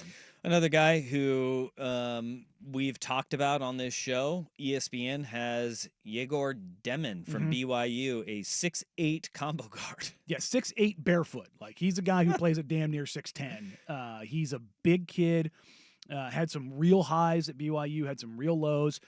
The thing I was talking to Eric Gunderson and I were talking about him a couple weeks ago, and he highlighted the thing I like about Yegor is that he was a riser in the NCAA tournament. When the game started to matter more for BYU, he did perform well, and that's like when you talk about in conference, out of conference play. Now you're playing better teams with more on the line, and Yegor did show up. The thing that came out for him during the combine. Number one, the interviews were great for him. He's a guy I would. Jay Man of the Ringer had Yegor on for a half hour on his podcast, the draft preview. If you're interested in Yegor at all, go listen to that. Yegor is a very bright guy. He actually watches a lot of Denny Avdia, another big ball handler who has that downhill creation. But at the combine, he had his pro day workout, with his agency, and he shot the living hell out of the ball. Now, it's scripted and all those things, but like that's one of the questions about Yegor is his shooting gonna get better and his form is tightened up. Like that's the thing with kids. There's a lot of stuff outside the frame that happens like you can just get away with in high school and even in college, but you start to tighten those mechanics up, and like he's already begun that process. And if you believe that he can be a shooter, 6'9" guy who can put the ball down on the floor, get to the rim, and knock down shots. Now the defense is another question. But if you're a 6'9" ball handler in the NBA, you are a pricey commodity. And then the Ringer has Danny Wolf. Yeah, J. Kyle, man. 6'10", 251, a big out of Michigan. Yeah, Kyle and I were talking about Danny Wolf about a week ago, and we're going kind of back and forth about him. And Kyle really likes him, and his. When you talk about feel and creativity and passing and those kind of things, like that's where he stands out. He's a very different player. He's a damn near 7-footer who Michigan ran their offense for. They were running 4 or 5 pick and rolls with him as the ball handler at the 3-point line. The problem I think with Wolf is that he's not a rim protector or a great rebounder. And typically when you're at that size, you're going to be asked to kind of do those things. Could you imagine a lineup maybe with Wolf and Klingon to try to cover up some of those things? What does that do for you defensively? Can he cover in space? He's an interesting pick for sure because, again, when you've got creation with size, that is the rarest commodity in the NBA. That's why those guys, you take flyers on those. But I don't think I would necessarily look at Wolf at that position, but it's an interesting pick at the very least. What's interesting is that, okay, so we got Carter Bryant, Yegor Demin, Danny Wolf, and I'm already forgetting who the fourth guy is that we talked about. Who did a Bleacher Report have here?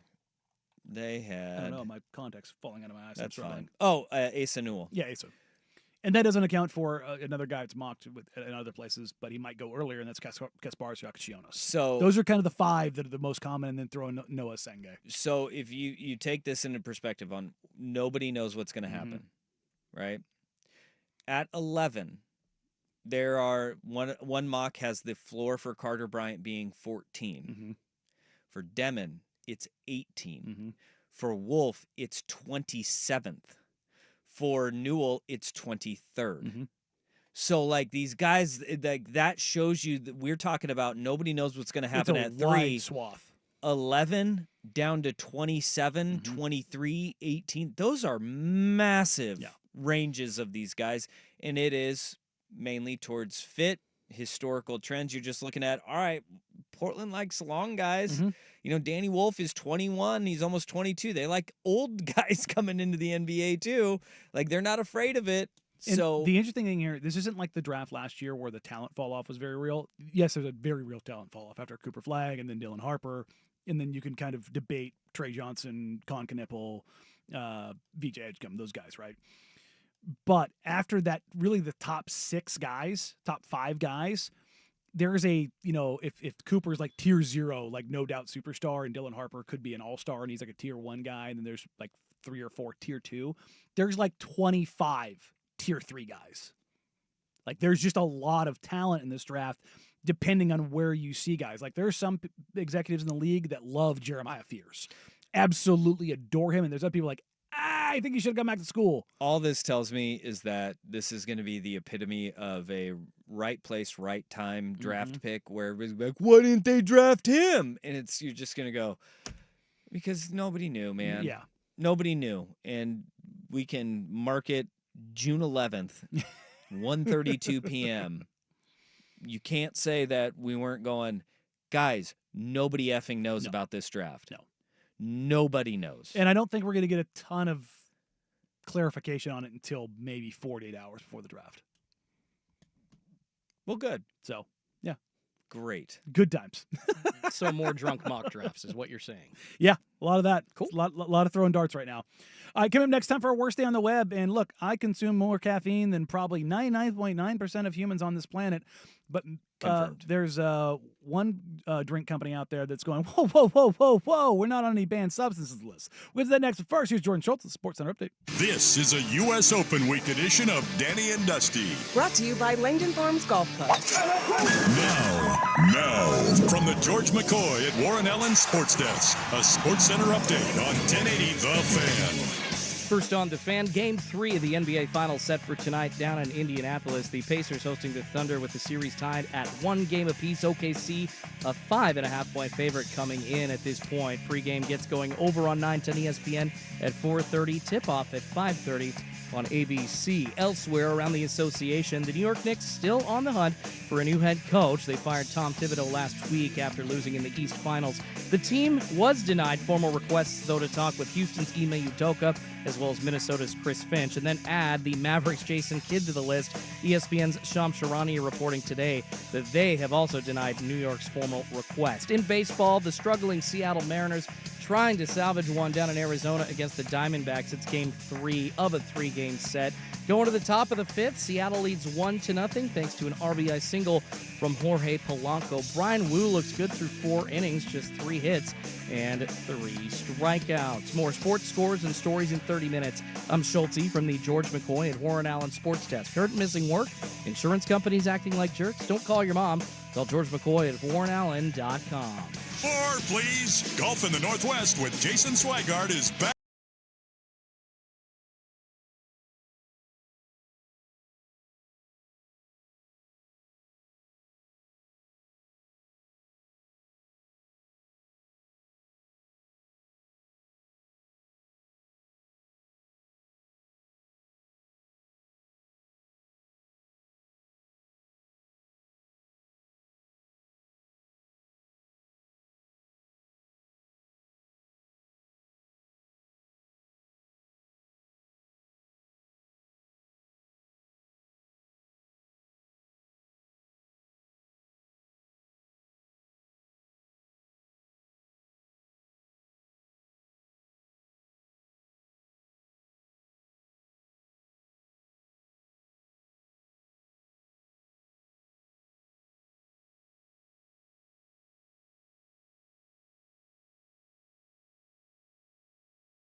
It's time for today's worst day on the web. With Danny and Dusty on Odyssey and 1080 The Fan. That sucks. Do you know the history of caffeine? I can't say I do, not as well as I know the history of air conditioning. Yeah, you've been thoroughly reaching Mr. Carrier. I did. Willis Carrier, the inventor of air conditioning. It was just cold water that they pumped through coils. That's all they did. It was healthier back then. Yeah. One of the weird things. Yeah, but not as effective, though. No, definitely not. Can't get that house down to 65 with just cold water. Yeah, it's tough. What are we doing here? But the origins of coffee are often traced back to the 9th century in a goat herder that saw his goats chewing on coffee beans. Okay. And the effect of energy coming out of coffee beans. And then, we... That's just a lonely man just trying to connect with his goats, I think. No, he's probably just out there just wandering the grasslands going, look at this guy. I mean, 9th century, what else do you have to do? I mean, well, there's worse things you can do to a goat, that's for sure. Way, way worse. Mm-hmm. But obviously the caffeinated industry is one that is... You guys talking about eating it, right? Yeah, 100%. Okay. Yeah, definitely. Definitely. Yuck. And this is why you come back for one day. Mm-hmm. Can't take you anywhere. But the caffeinated drinks industry is one of the biggest burgeoning industries in the food and beverage world. Have you seen the amount of money that these companies get now? The Monsters, the C4s, all of them. It starts with a B, the billions. Yeah. It's bonkers. It doesn't rival that of coffee, but there's one drink out there in Celsius that has had to release a press statement about almost kind of playing down what was not a myth in the original recipe Coca-Cola, which was indeed cocaine, backed by the old cocaine. There is a she's on a staff at Western Michigan. Is that what it was? No, it's a high A affiliate, the West Michigan Whitecaps. This gal is a reporter for the Emily Walden is her name. And she's a reporter, and she covers the West Michigan Whitecaps. Which is kind of weird. Michigan Whitecaps? The Michigan doesn't have mountains? No, that's on the lake, buddy. Yeah. The water. Oh, the Whitecaps. Okay, yeah, the water. The Whitecaps on the water. Okay, there you go. There you go. There we go. We got it. I was thinking Whitecaps. I always think of mountains. Yeah, you would. Yeah. Here we would. Yeah. But it's also water, too. That's true. But even, I guess they do have the Great Lakes out there. Get some wind. It's kind of what they're known for. Yeah, especially in Western Michigan. Yeah, it's true. Yeah. Kind of a big one. They're Great Lakes. They're huge. They are huge. I spent some time in Alpena, Michigan, which is the middle of freaking nowhere. All right. There you go. But yeah, apparently there was a report that came out of this that said that this particular drink appeared on the Major League Baseball banned substance list, or not on the banned substance list, but was not on the approved caffeinated beverage list because it had what they concluded led to some positive cocaine results. This is a now deleted tweet, probably because of the fact Celsius's lawyer said, "Oh, cease and desist, baby." Wait a minute now. Her tweet read, "Dugout conversation this morning. MLB approved energy drinks. Was told MLB provides a list of drinks that have been tested to not flag during drug testing. Most popular among the West Michigan players on the acceptable drinks list, C4 and Red Bull. Celsius has an ingredient known to flag as cocaine in MLB drug testing, and although not officially banned, it's strongly discouraged, I'm told." I think that she probably thought this is just an innocent tweet. Yeah. Just some banter. What the people want out there, right? Is just to know what the players are talking about. The stupid things that happen on dugouts and locker rooms and the things that we discuss. Well, Celsius is like, whoa, wait a minute, because all of a sudden Emily Walden's tweet went viral. Celsius is completely safe and is enjoyed by professional athletes, fitness enthusiasts, and college students as part of their lifestyles. Claims that Celsius could cause one to fail a drug test have been proven false, and there's no merit to these claims. So here's the thing. There is confusion because there's this National Science Foundation that has a list of drinks that it deems certified for sport. They've probably gone through a testing program that you have to pay for to get greenlit to be on this program. Celsius is not on that list. And I would imagine because Celsius just didn't pay to be a part of the study. Yeah. So MLB and the MLBPA have then had to come over the top and say, we're not aware of any specific ingredient in Celsius that would cause a positive test result and have not communicated this view to any club or player. So she took a little dugout talk, maybe little loose lips by a player or a coach on the West Michigan Whitecaps. And they said, oh, yeah, false positive for cocaine. I heard, a guy down in Albuquerque, he got popped because all he was doing was drinking Celsius, which that might have been told to one of these guys. But the reality is he was just using that as a cover because he was doing a little booger sugar and he got popped on the drug test. Got popped. And look, like, oh, no, couldn't have been that. It was the Celsius. I swear. I've mentioned this before. When I was overseas, we had an energy drink called Wild Tiger. Oh. That doesn't even sound real. Oh, brother, it has nicotine in it. Oh, my F. And if I remember right, I think it had 250 milligrams of caffeine and then whatever milligrams of nicotine in it. So we lived off of Wild Tiger. Oh, yeah, dude. Oh, yeah. And I think this was back in the days. Like, you want to know the biggest difference between, going back to around 2000, going like 20 years ago, as we were talking about that 70s show, if it was filmed now, it'd be in the early 2000s. Wild Tiger was the name of, like, all of the dangerous stuff. Oh, yeah. Like, it was like, guess what? We're going to go Wild Tiger. Oh, I mean, instead of riding the dragon, you're grabbing a hold of the tiger by the tail. Yeah, and it's like Cobra Venom. Oh, yeah. 100%. What? Why does it burn? And if you were in the military at this time period, there's a damn near certainty that you either had Wild Tiger or you had Rippets. And if you go into like the bodega, particularly the Middle Eastern variety, some of people have been able to import it. I don't know how, because I think for a period it was banned in the U.S. Yeah, but you can. It's called a mule. Yeah, 100%. And it's never like just like with the other drinks. It's always on like just stacked somewhere in like the middle of the room, and you're like, I remember I stopped at not the World Market, but a World Market out here. God, like 10, 12 years ago, and I remember seeing a case of Rippets, and I was like, yoink! I'm like, I want to chase that dragon again. When whippets aren't good enough, take some Rippets. But I mean, completely safe. If you're in the military, you run on nicotine and caffeine. Yeah, and they just too. Bottled it. Yeah, and that was the thing. Like, they did it. You want to talk about gut rot? Take a Wild Tiger. Look, not my proudest moment. There were multiple days where a Wild Tiger was consumed, a dip was thrown in, and the true Turkish cigarettes were smoked. Oh. Let me tell you right now. Turks right now, when you talk about Turkish cigarettes in the U.S., no.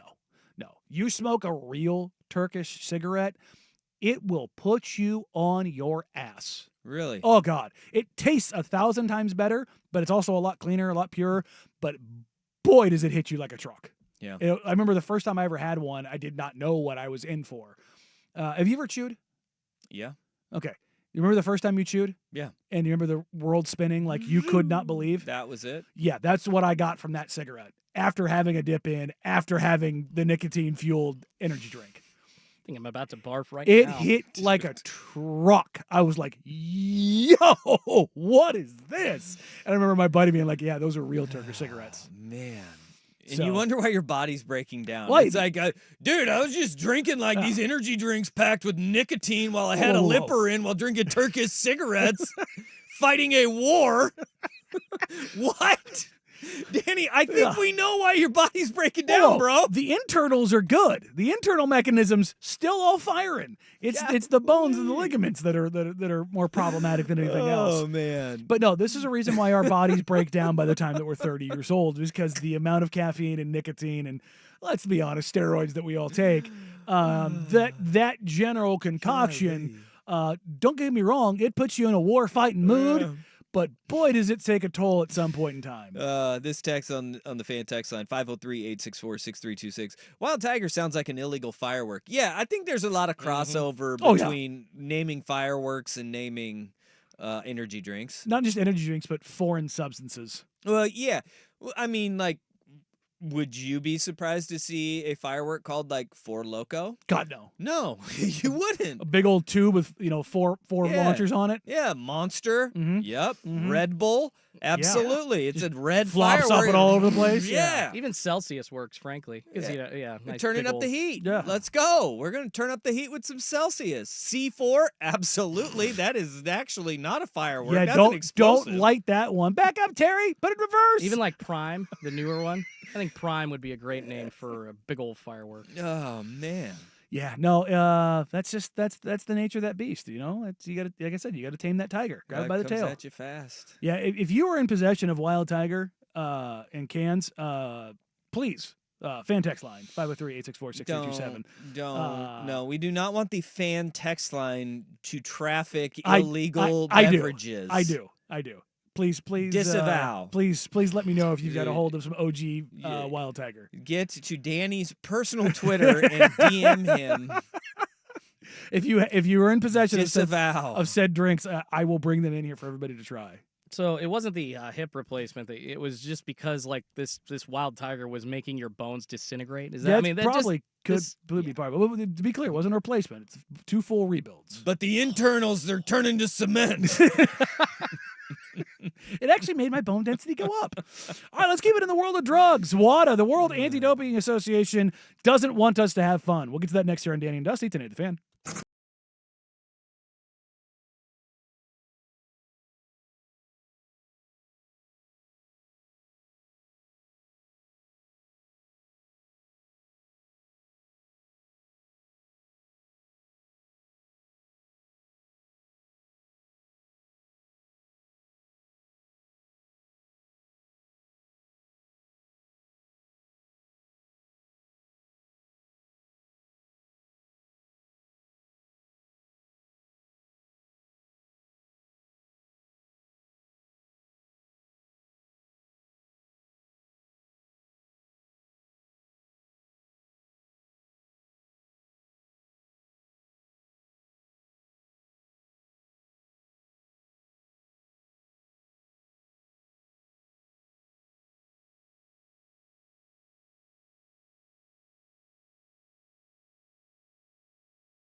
This is a U.S. Open Week edition of Danny and Dusty Brought to you by Langdon Farms Golf Club. on 1080 The Fan. I can't remember when we first talked about this, but I remember when we saw it, we were like, hell yeah, brother. The steroid-fueled games set to break every record known to man by being performance-enhanced, held in Las Vegas. Well, the WAMbulance, WADA, the World Anti-Doping Agency, is trying to get the U.S. and their authorities to put a kibosh on what they deem unsafe practices in the world of sport. I mean, they're not wrong. It is unsafe. This is America. Freedom. But freedom. However, yeah, this is I just can't believe it's going to happen in the United States because of the liability of wherever is hosting these events. Vegas. But yeah, but it's like, where are you gonna have this swimming? Are we gonna do this at the stadium pool at Circa? Like, what are we? I mean, where is this happening at? Yeah, it's not deep enough. Yeah, it's true.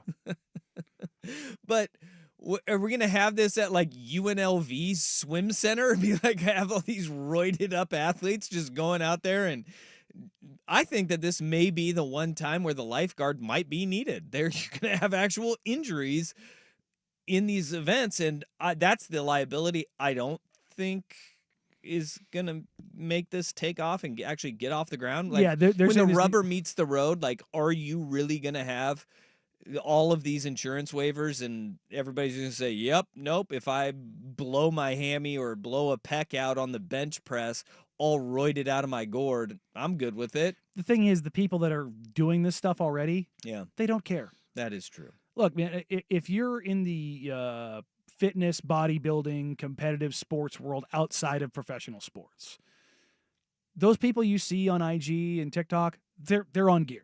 They're all on gear. If you think, oh, that doesn't look natural, it's because it's not. It's not.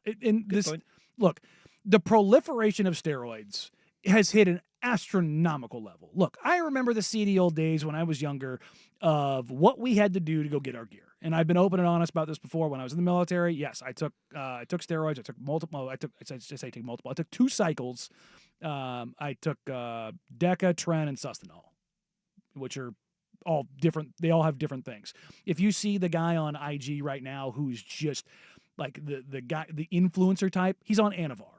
Not getting big, but getting pretty damn shredded. Like, it's, if you see the guy that's just out of his freaking gourd, it's some sort of sus blend that's come out of that. Like, just, you're like Sam Sulek, what is he, 23 years old, and is one of the biggest humans on the planet. I have no idea who you're Have you not seen about. this kid? No. Oh, dude. I mean, the back knee, acne, it's Sulek, S-U-L-E-K. This kid is freaking enormous. I mean, you're just like, oh, sweet Jesus. Gigantic. And he's at least been honest about being on gear. And it's I just don't know how he could lie. You just look at his body and then you look at his jaw. He looks like the guy from Happy Gilmore. Mr. Gilmore, your ball seems to have struck my foot, except for in prime physical condition. He's got the big old jaw sticking out. His lats have lats. Got a big old dome on him. And just acne everywhere. But like, there's my algorithm. There's Again, very different from ours. This is the first time I'm seeing this guy. Yeah, no. Ooh, did you see Boban is the new big guy in Happy Gilmore 2? Yes, I did. That is great. And because Boban's huge. I have a picture of me standing next to him in the Blazers media room watching the 76ers 2 years ago. I look like a small child. Next to him, and it's just terrifying. One of the biggest human beings I've ever been around. I have been a proponent of allowing performance-enhancing drugs into professional sports, particularly on the recovery side. I know I'm in the minority of that, but number one, a lot of athletes that you know of today are taking them or have taken them. Like that's not me, just guessing. I know for a fact. And it is what it is. Like, if you're a professional athlete and you are trying to come back from an injury or you're trying to get to some place, like, I just don't. I don't have an issue with it. Yeah, I don't think you should just say, yeah, go ahead, do it. No, under supervision, all those things. Like, if you are listening right now out there and you are under the age of 18, do not mess with this stuff. Do not mess with this stuff. For the love of God, do not mess with this stuff. It will screw up your life. But that is why you can't tell the professionals, like, yeah, free reign, let's go. Yeah, because they, the number of people who die from, cardiac events because of your blood vessels collapsing because you've shot it up so many freaking times, or in long-term injuries over years of use. And that's the thing, it's is not like safe. It's not safe to use for year after year after year after year. There's a reason why it gets prescribed. It works. Yeah, but to that point, it's not safe to go to a fast food restaurant for 3 meals a day either. But if you want to do that, you can. So I have a hard time, like you said, it's America, man. I have a hard time seeing one thing being governed and the other thing just being allowed. It doesn't make sense. Yeah, I think that if they can get the legal standing to do this, is from the sense of, like, from the insurance side of it, do it. And very clearly show the differences. Very clearly highlight why this guy looks like this, why these times are falling, and show the direct correlation line of this drug use and this level of production. Yeah.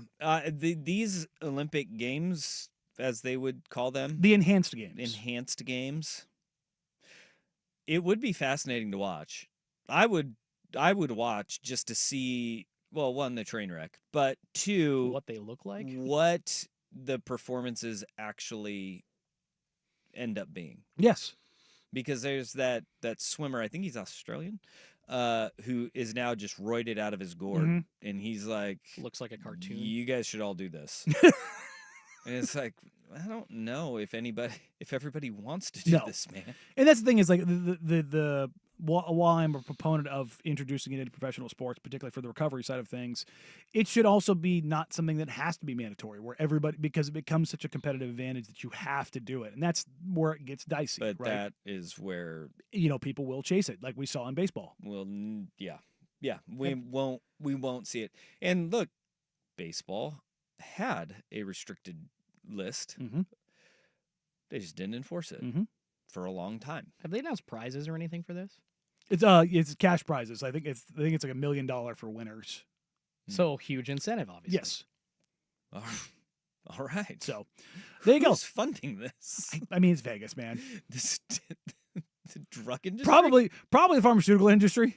The Saudis. Brought to you by Pfizer. Golly. So, all right, coming up next, it is U.S. Open week. We're going to get to some U.S. Open talk and the evolution and analytics of golf, and how you might see a lot of changes, particularly that might impact guys like the Bryson DeChambeaus of the world. Coming up next here on Danny and Dusty, today, the Fan.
action.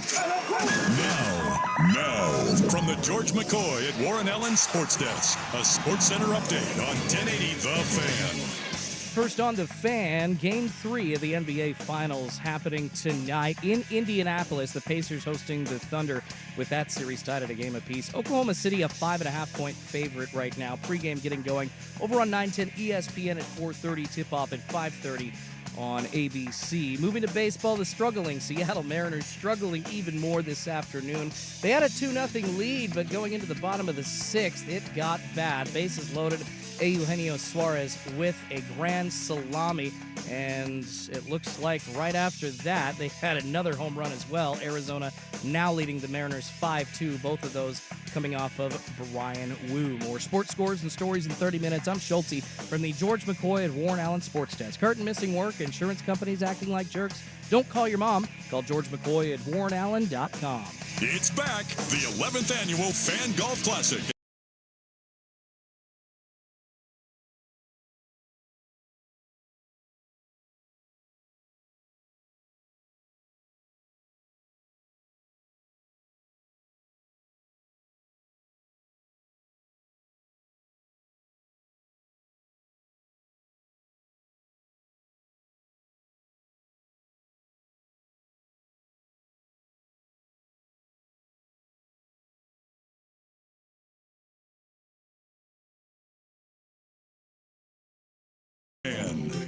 Hour number 3 here on Danny and Dusty on a Wednesday afternoon. Whether listening on 1080 AM, watching on youtube.com/1080am the fan or twitch.tv/1080am the fan. We appreciate you. We love you. Thank you for hanging out with us. Wonderful, wonderful Wednesday.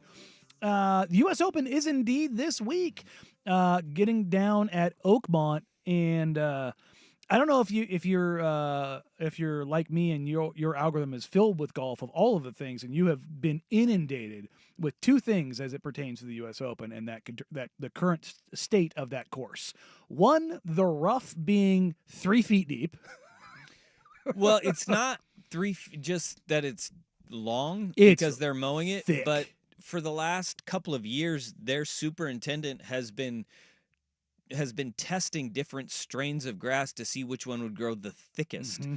So it's not just long, but it's going to be incredibly hard to hit out of intentionally. Oakmont's superintendent has just been like, yeah, no, we're going to screw these guys over. And Oakmont is traditionally a ridiculously hard course. Mm-hmm. And they've taken out a lot of trees since the last time they played a U.S. Open there, but they have 175 bunkers on the course. Good God. Okay. Their greens have always been lightning fast. So if you know what a stimp meter is, it is a gauge to see how fast greens are running, right? I saw that it was like running at like 16.9 the other day, which is like John Rahm. There's a picture of him. He taps a ball and it just goes careening down the hill. He taps it uphill maybe 5 inches. And he's just looking back at the camera going, I don't even know what to do.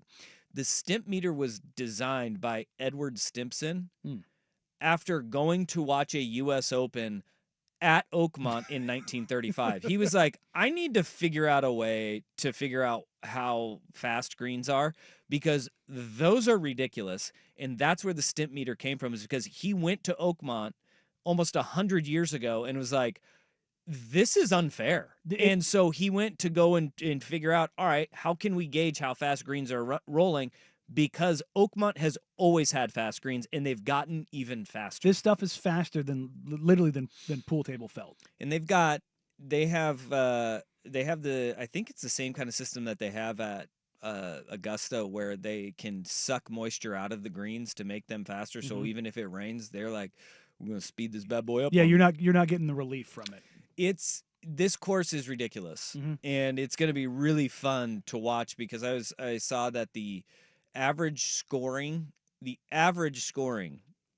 is 75.6 at Oakmont. These are professional golfers. Yes. Like, you will see plus numbers left and right. Like, we're going to see somebody shoot in the 90s. How high in the 90s do we shoot? Because those meltdown rounds always happen. Oh, yeah, for sure. And if you've seen any of the videos that have come out of practice this week, basically every golfer has been asked, how bad is the rough? just how tough is it? And they're like, well, we struggle with it. And so this always spurns this conversation. What would a normal dude do on an event like this? And Justin Thomas in his press availability basically challenged the PGA of like, no, keep the course as is after Sunday. Bring in a group on Monday of guys that are 10, 15, 18, 20, 25 handicappers and see what they actually do so we can legitimately compare the average golfer on a Sunday course at the U.S. Open at one of the toughest courses in the world. There's no way they'd be able to find their ball. But, like, to see an average golfer, hell, if he's saying, like, 18 handicap, a 10 handicap on a 300-yard par 3, I would love to see that. I would love to see how this plays out.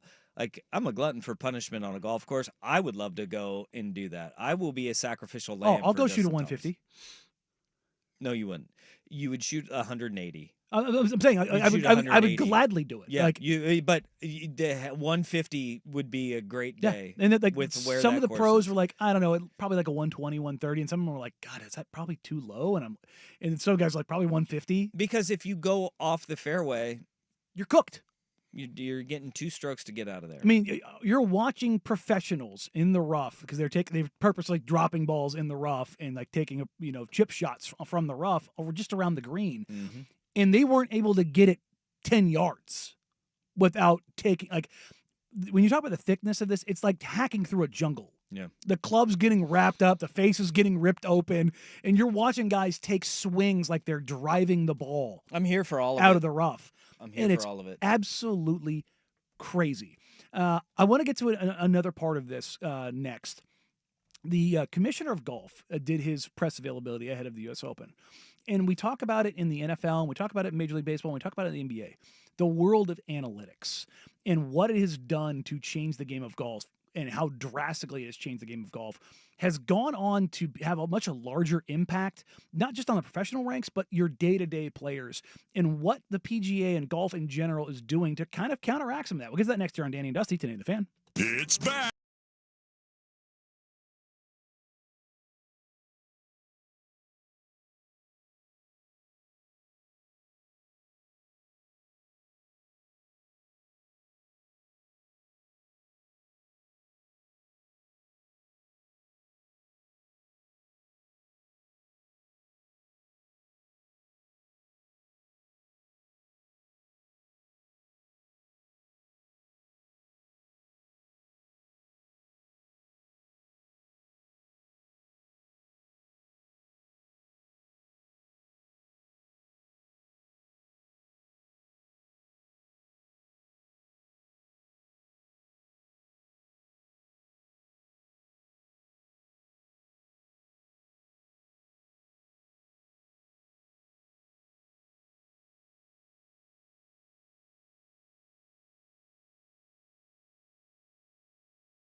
This is a U.S. Open Week edition of Danny and Dusty Brought to you by Langdon Farms Golf Club. on 1080 The Fan. It is indeed U.S. Open Week, and the president of the USGA, Fred Perpall, took the stage, kind of a state of the game situation. That same thing you see from NFL Commissioner Roger Goodell and NBA Commissioner Adam Silver. It's kind of like where things are at. And he brought up something, the length of which golfers are going to get every last ounce out of their equipment, and what it has done to the game, and what they have to kind of do to make sure that it stays a game that's accessible to everybody. Governance is hard. Like, no one likes to be governed until we have to imagine a world without governance. And these issues around distance, these issues around equipment regulation, they're also issues around the sustainability of our sport. Bigger golf courses mean more expense. It means longer rounds. It literally excludes more people because we cannot afford more time and more dollars in the game. And so if you believe, like I do, that this game is a game that truly gives us the opportunity as Americans to come together, to demonstrate to the world that everyone's life gets better when we live life together. That's what golf offers us the opportunity to do. And that's why we're so passionate to get it right. And what he's wow, it's a pretty it comes from a very small place. And what he's talking about when he's talking about the equipment, it's the development of driving technology with your drivers, and golf ball technology itself, the compression, the rotation, the speed, the everything that kind of comes out of the math, the analytics of it all. I'm just laughing at the golf bringing the whole world together. Yeah, that's a little much. Is he running for president? Good God. Well, he is a president. That was very political. It was, but it is a thing that is becoming prevalent in the world of golf. I know somebody who left the world of the NBA to go be kind of the forebearer of analytics in golf, and work on really pushing the envelope, kind of what you saw with the MIT Sloan stuff in the NBA. Well, I mean, he announced it on Twitter. So. Oh, did he mention it? Okay. Yeah. Oh, yeah, Corey Jez. Who used to do the Blazers analytics broadcast. Yeah. And he has gone to the golf analytics world, and he's kind of become one of the kind of forebearers of that, and the things that you focus on and how to optimize not just how you swing, but what you swing, where you swing, the most minute details. And this is kind of like the spread offense in the NFL, and going to the more passing game, and the NBA going pushing the 3-point line out. And you've seen in baseball, where it became chicks dig the long ball, where it's like, well, we're also kind of alienating the guys that are the hit for average guys, the stolen bases guys. And every league is kind of going, you know what? We kind of need to have all of that stuff in order to make it functional. Because if the game becomes about how far you can just hit the ball, then you're excluding the vast majority of the people that play your sport. And so you kind of have to find this safe space of like the people that are really good at the short game, controlling the ball, ball placement, and playing the game a certain way, but also doesn't say, well, everyone can do this at whatever level, and have it be the sport that it needs to be. And the inclusion part of it probably goes a little far, but the price point does matter. Because if all of a sudden the game is getting longer in yardage, and the rounds are playing slower, then there's less people that can get on a course. It's less money in their pockets. It's more money for maintenance. It's like all of those things. And we're already in a world right now where golf courses are disappearing.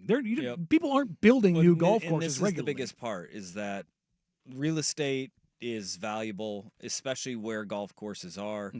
I mean, out in the area that I coach at, Banks, the Quail Valley is going to turn into 1,000 homes. And it was a great golf course, and I thought it was the best value around, because it was a great course that they took good enough care of. It was good, actually, really good shape most of the year, and not that far away. And yeah, it was affordable. It was right next to Pumpkin Ridge, where that is incredible venue for golf. But Quail was just like this little gem that people could play. It was affordable. You could get your rounds in, out. It was a championship style course for, the high school state championships. And that's gone because people need places to live. And it's becoming increasingly more difficult to find attractive places to live. So golf courses are just saying, all right, fine, we'll sell and we're going to go. And then there's other courses that are like, well, I mean, if we're going to pack as many rounds as we can and we can't really maintain it the way that it should be maintained, so we're just going to let it go and keep collecting money, because where else are people going to go unless they join a private club? That is one of the really difficult parts of golf, and it's a conundrum for the sport because COVID really vaulted the popularity of the game because people had nothing to do. They had to be outside, so they went out and they picked up golf, and it's been a wild success. Same with pickleball in that regard. But how do you take all of these people now as courses are closing down across the country and say, all right, we're going to have an affordable option for you? Because it's really hard to not just keep courses open because of humps, but where are you going to build them now? And who's going to undertake building a course, because it's expensive, it takes a ton of water, you have to have maintenance, and you have to have employees that you trust that are going to keep the course in good condition. And the reality of it is that golf's just going to have to go to either smaller courses or really, really tuning in to dudes checking their egos at the door and being able to have the wherewithal to just say, maybe I'm not playing from the tips or the blues. Maybe I am playing from the whites or a combo tees round. That's a huge one too. In one of the things that I think has come around as a result of this, and whether or not it sticks or not, have you seen the new course, Westland Shortland? Yep.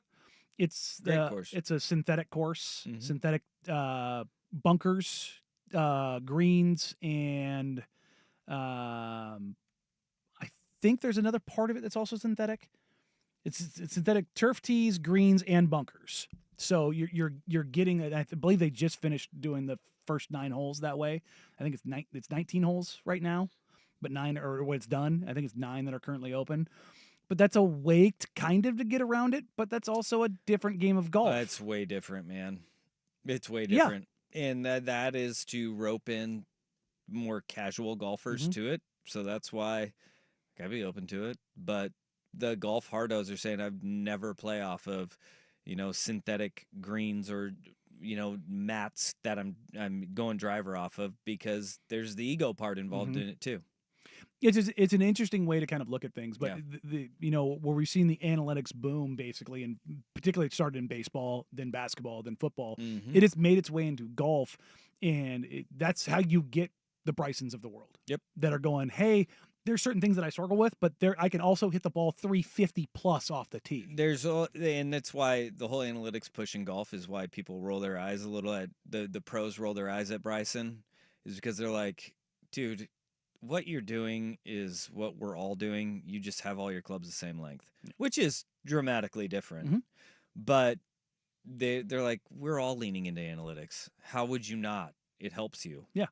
It's just, it's another place where it's good for the game in a sense, because it's driving golf to a place that it had not been before.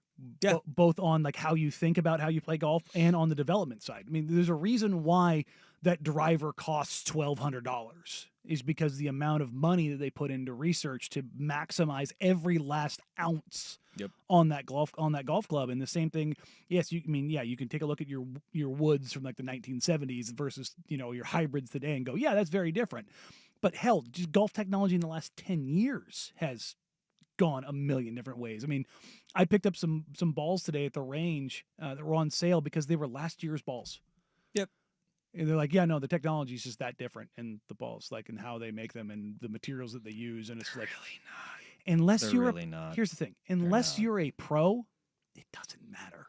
Well, the pro golf balls are also different than the pro golf ball, the quote unquote pro golf balls you buy. Yeah, my Pro V1 isn't like what DeChambeau's using. I think somebody did a deal on that where they cut those balls open and they were like, oh yeah, this course is a little different. They always do that. I love watching those. There was I can't remember what golfer it was. They were doing a preview for the U.S. Open, and they asked him how many golf balls they'll go through in a tournament, and he goes, on any given day, I'll go through 3 dozen. And I was like, what? I I was like, huh? No, that's true because you can only carry a certain amount of balls in your bag. Maybe they were saying that for practice rounds, but they said that if they hit a bad tee shot or if they hit off the fairway or if it touches anything other than grass, they cycle the ball out. Like it was a caddy they were interviewing, and I was like, that seems like a lot of balls to go through. Yeah. Oh, it is. Players often carry between 6 and 12 balls, but there is no limit. No. Interesting. So some people must be carrying whoever that was. I wish I was paying more attention.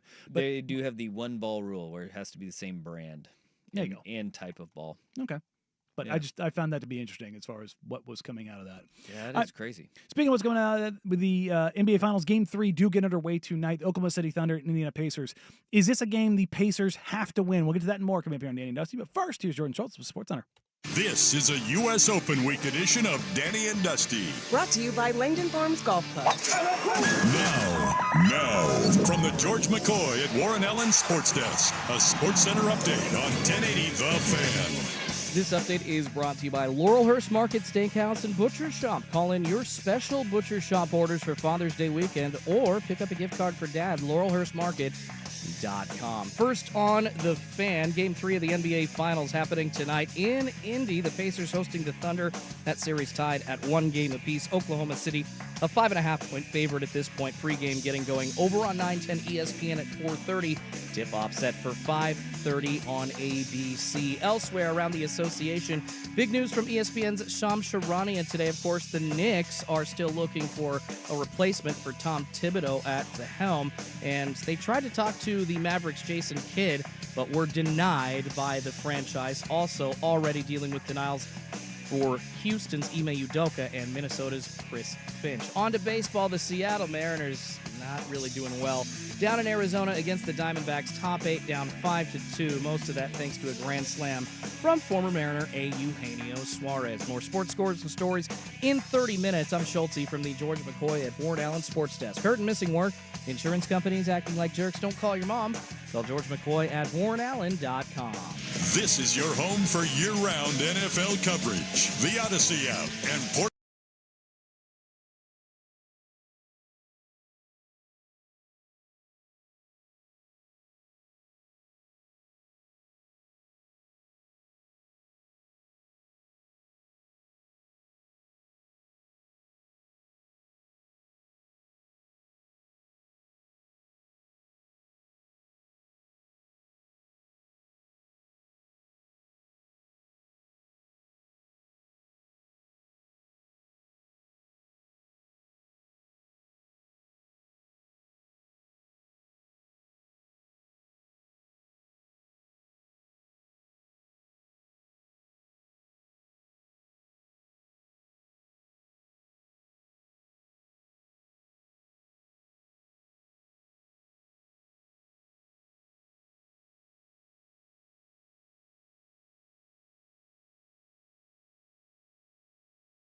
This is a U.S. Open Week edition of Danny and Dusty Brought to you by Langdon Farms Golf Club. on 1080 The Fan.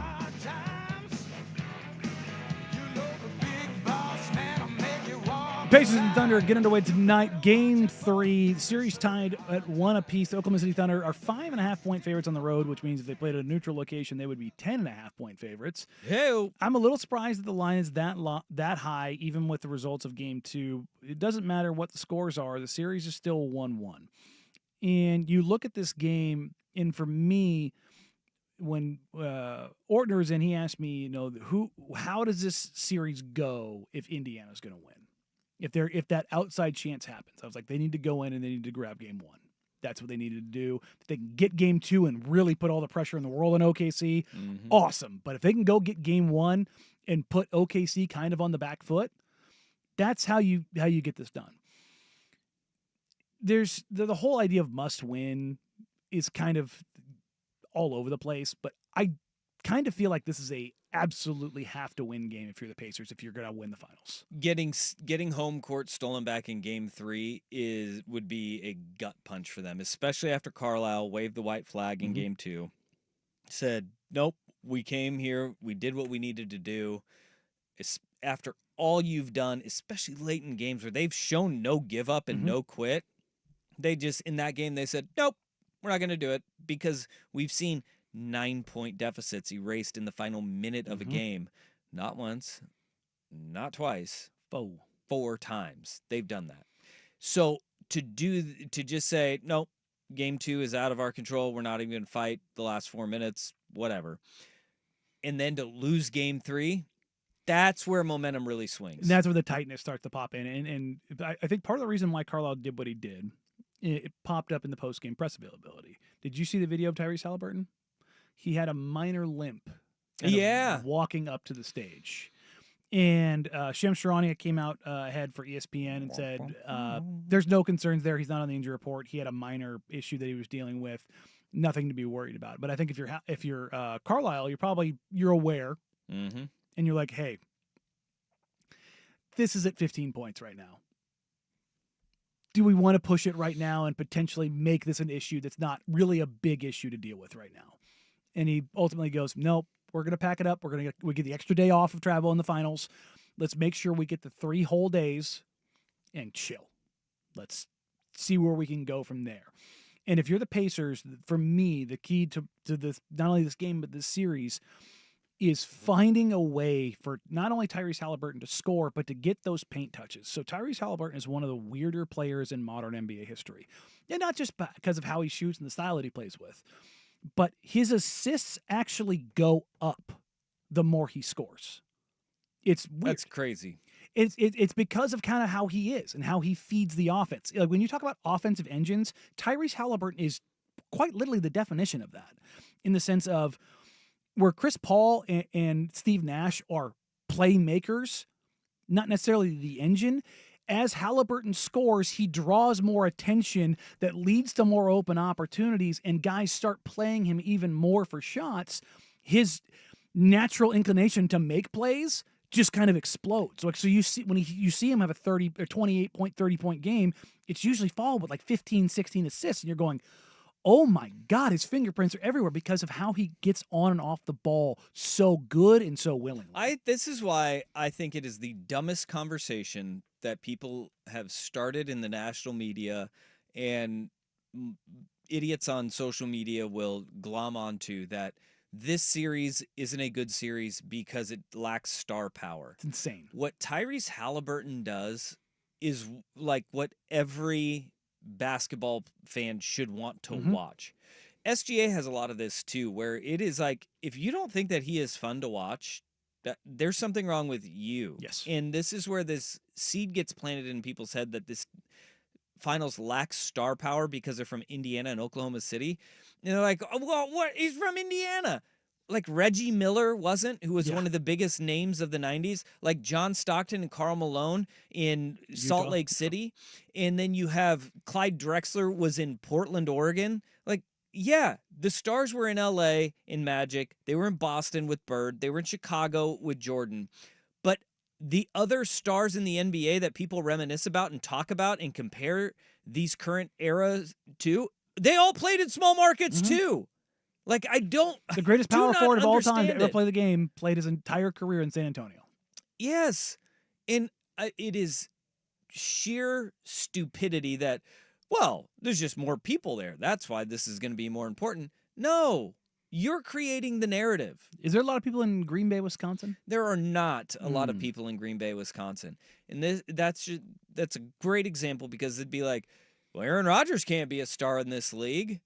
He was. For a decade. Because people talked about him and they highlighted what he did well, not where he played his games. It doesn't matter. And that's the thing, is like when you talk about the coverage of all this, it's all very dumb, because you do have two incredibly exciting teams that play an exciting brand of basketball. You know, everybody talks about, they long for the late 90s, early 2000s. Like, you're getting some of that. You're getting incredible paint play and footwork. And yes, SGA, the exaggeration of the fouls does, drive people crazy, but you really haven't gotten too much of that in the finals. He seems to have gotten the message of like, brother, you got to dial that back. Like, it's not good for you. It's not good for us. It's not good for anyone. Like, in the first two games, have you seen SGA do anything where he got shot from the crowd by a sniper? Only like a time or two, which you see that with every player in the NBA. It has not been over and over again, which I agree with. That gets egregious and it's hard to watch. The Denver series had 4 games of that where you're just like, come on, man. When you look at this game, is this a must win for Indiana? Yeah. No, I don't think it's a must win, but I think that it's about as damn close as you can get, because of the fact that they went into OKC one time in game 1 and they did it. But again, I'll go to, you wave that white flag and you come out and you get punched in the chin again. Boy, that's a big momentum swing. That is a huge momentum swing. And now you're on your heels real quick, because if somehow OKC comes in and grabs both games and you have to go back to Oklahoma City, where that place is a zoo. You better win game 5, and that would be a much more difficult situation for you. And yeah, you might have to win game 5 anyways. But you know what? This team, they've just gone into hostile places and they've just double-barreled them. And, well, MSG, they did it in Cleveland as well, where that place, they were so excited for that series to start. And then it did. And then you went, oop, and it's over. Boom. They can take a crowd out of a game really damn quickly, because they'll run on you, and they have kind of that perfect mix of a crowd gets amped up for their team at the beginning of a game. And if you give them life throughout the game, it roars. It roars. But they'll take it away from you early, and then the crowd has to be like, oh crap, we got to get back into this. Then the home team gets a big lead, and then they just slam the door shut when they should be the rowdiest. They're all on pins and needles going, oh my gosh, they're going to do this again. Because they've done it so many times. Yep. All right, coming up next, we'll close today's show with, speaking of closing the door, maybe a little too early, the New York Knicks are running into a buzzsaw trying to replace Tom Thibodeau. Did they pull the trigger a little too early? With that here on Danny and Dusty, 10 in the Fan. Check out the Fan merch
This is a U.S. Open Week edition of Danny and Dusty Brought to you by Langdon Farms Golf Club. on 1080 The Fan.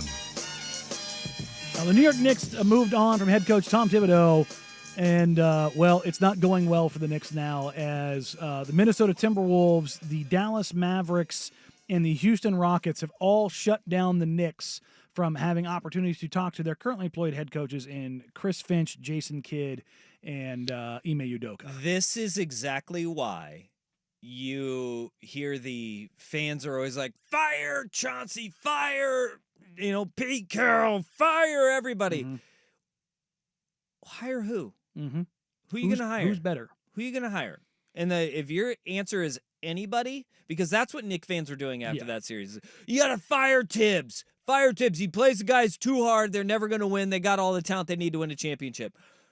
Who are you going to hire? Because right now, all of those good coaches are under contract, and their teams are going, nope. Because they don't want to go through that. I had somebody from the Knicks reach out to me the other day and ask me about Terry Stotts. Oh. And I was like, the gist of it was like, what God, he'd be a terrible fit with that roster. Yes, but not only that, we don't know what that roster is going to look like because the Knicks are basically all in on retooling a ton. They're the team that's probably pushing the hardest and the loudest for Giannis. If he were to ask out, I still don't think it would happen, but that also signals that they don't believe they have the necessary requisite talent to get it done. So, but I told him, like, look, I think Terry's a great offensive mind. I think whoever you have is your, like, kind of top offensive weapons. Terry's really good at maximizing those. And as much, crap he gets for having bad defenses, when they had defensive players, they had multiple top 10 defenses. Yeah. Like, if you give them the guys, but also I started thinking about Terry in New York, and I was like, Terry would hate it dealing with that crap. The New York media, he got sick of the Portland media, which was the nicest media in the world. Now, it did take him 10 years to get to that point, but he did. He got there. We got him there. And again, when you're the head coach of the Knicks, you also serve as like the de facto voice of the team in the front office because neither Leon Rose nor Jim Dolan are going to make appearances and talk about anything ever. No. So and that's another thing. You are that. You are the shield. Yeah. So do you want to put up with that crap in the New York media? So, Knicks, good luck trying to figure this next part out. I know a lot of Dallas Mavericks fans are disappointed that Jason Kidd is not gone. And we'll be joined tomorrow by Kirk Henderson of Mavs Moneyball to talk about all of the craziness around the Mavs over the past 6 months and what they have to look forward to going forward. But, Dusty, you also have something you wanted to share. Yeah, I do. Really quick, because I think it's a great cause. We got I was reached out to Brian from the Lombard House, which is Tyson Alger's local watering hole. And he's putting on their annual auction for the National Fallen Firefighters Foundation. And they got some really cool items, a lot of stuff sports fans will enjoy. If you're an Eagles fan, they got a lot because Grant Calcaterra, he has for the National Firefighters or the Fallen Firefighters Foundation. He does them for the Mike Cleats My Cause. Oh, okay. Signed pair of cleats from him. You got stuff from Cam Jurgens and signed Eric Allen jersey that they're going to be auctioning off, and it's this Saturday at the Lombard House. No kids are allowed. It's from 2 to 6 p.m. though, and I think it's an amazing cause. And Grant apparently wants to go and be a firefighter once his career is over, so it's something that's near and dear to his heart. And so there's a lot of good that they're going to be doing this Saturday, 2 to 6 at the Lombard House. If you're an Eagles fan, you definitely want to get in on this. And apparently there's a lot of you out here. A lot of businesses though are offering up gift certificates, stuff like that are up for bids. So I think it's gonna be really cool. They're gonna have a truck from the St. John's station out there, so it'll be awesome. The auction is at 5. The event is from 2 to 6, but that is an awesome cause. I love it. Anytime that we have local businesses pulling for people that are putting their lives on the line for us, it means a whole hell of a lot. So I just wanted to give them a quick little shout out there. Yeah, no, I when I went through Intel training at Goodville Air Force Base, I went through training with all firefighters in DOD. They're all trained out there, and whether young or old, man, a lot of firefighters around the country, that's where they come from, is the military. And you see what they go through and stuff they get deployed to. And I'm not just talking about in the war zones, but a lot of those guys will help out with national wildfires. They'll get deployed in support of those things. Pretty sweet. And the stuff that they put themselves through, man, there's levels to the first responders, but like stuff like that, man. It matters. Pretty cool. Pretty cool. We got a lot that we got to get to tonight. We got the NBA Finals. Mm-hmm. We got College World Series coming up this weekend, too. Beavs are in Omaha. It's the end of the greatness of the sports calendar. Yeah, it kind of is the signal of, hey, it's we got some time that we're going to have to be burning here in the summer months. But I love the fact that when we get the NBA Finals and then you have Stanley Cup tomorrow, which that series has just been great. Oh, my God. Those games have been insane. Florida just beat the brakes off Edmonton. But it is so awesome when, like, I'm teaching my son that, we're hockey fans now. We're going to tell each other, we're going to watch more hockey because this is great. We won't. And it's then come fine. the fall and you won't. This is totally rad, though. This is fun. Last night just devolved into fights. Like the entire third period. Like at the 9:30 mark, they had a big old brouhaha. Guys were there's like 3 fights going at once. And it was just mayhem on the ice. Love me some pandemonium. It was, they just were like, dude, you got 10 minutes. Just go to the locker room. You're done for the night. That, to me, is so fun. My son's like, are they just going to play one-on-one? Is this going to happen? I was like, I hope so. Nope. Everybody's just ushered off the ice or bringing other guys on. They're like, no. I need another ref to put a guy in the box for giving him the business. Yeah, man. Still the best call ever. That was 5 minutes, giving him the business. That was an NFL call. Was it an NFL call? That was an NFL call. God, I thought it was an Giving NFL him call. the business. Giving him the business. Oh, that's gave right. Like a, the uppercut, With like all the passion of like a 4th grade referee on a Saturday. That's what I'm talking about. Fantastic. That is what I'm I talking want that. about. Well, hey, thanks for hopping back in your old chair again. Yeah, man. It was you're gone great tomorrow. to be here. And Friday. Friday. I'm gone. This world is busy. Yeah, it is. We're stealing Buck tomorrow. Hey, Buck will be back in the chair Ryan tomorrow, Buckley. sitting in the one chair in place of the brand man, as it were. And the summer, the short summer of Danny continues. It's not as long as Dusty and Friends. It's the early summer of Danny. Yeah, dude. We're nearing the finish line. We are. All right. There you go. This has been fun. I miss everybody. Get out of your system. Yeah. We'll dust you off every now and then. All right. Tomorrow, Buck and Danny here. Coming up next, though, it's 4 hours of power from their mouths to your ears. It's prime time with Isaac and Souk. Have a great Wednesday, everybody. Bye.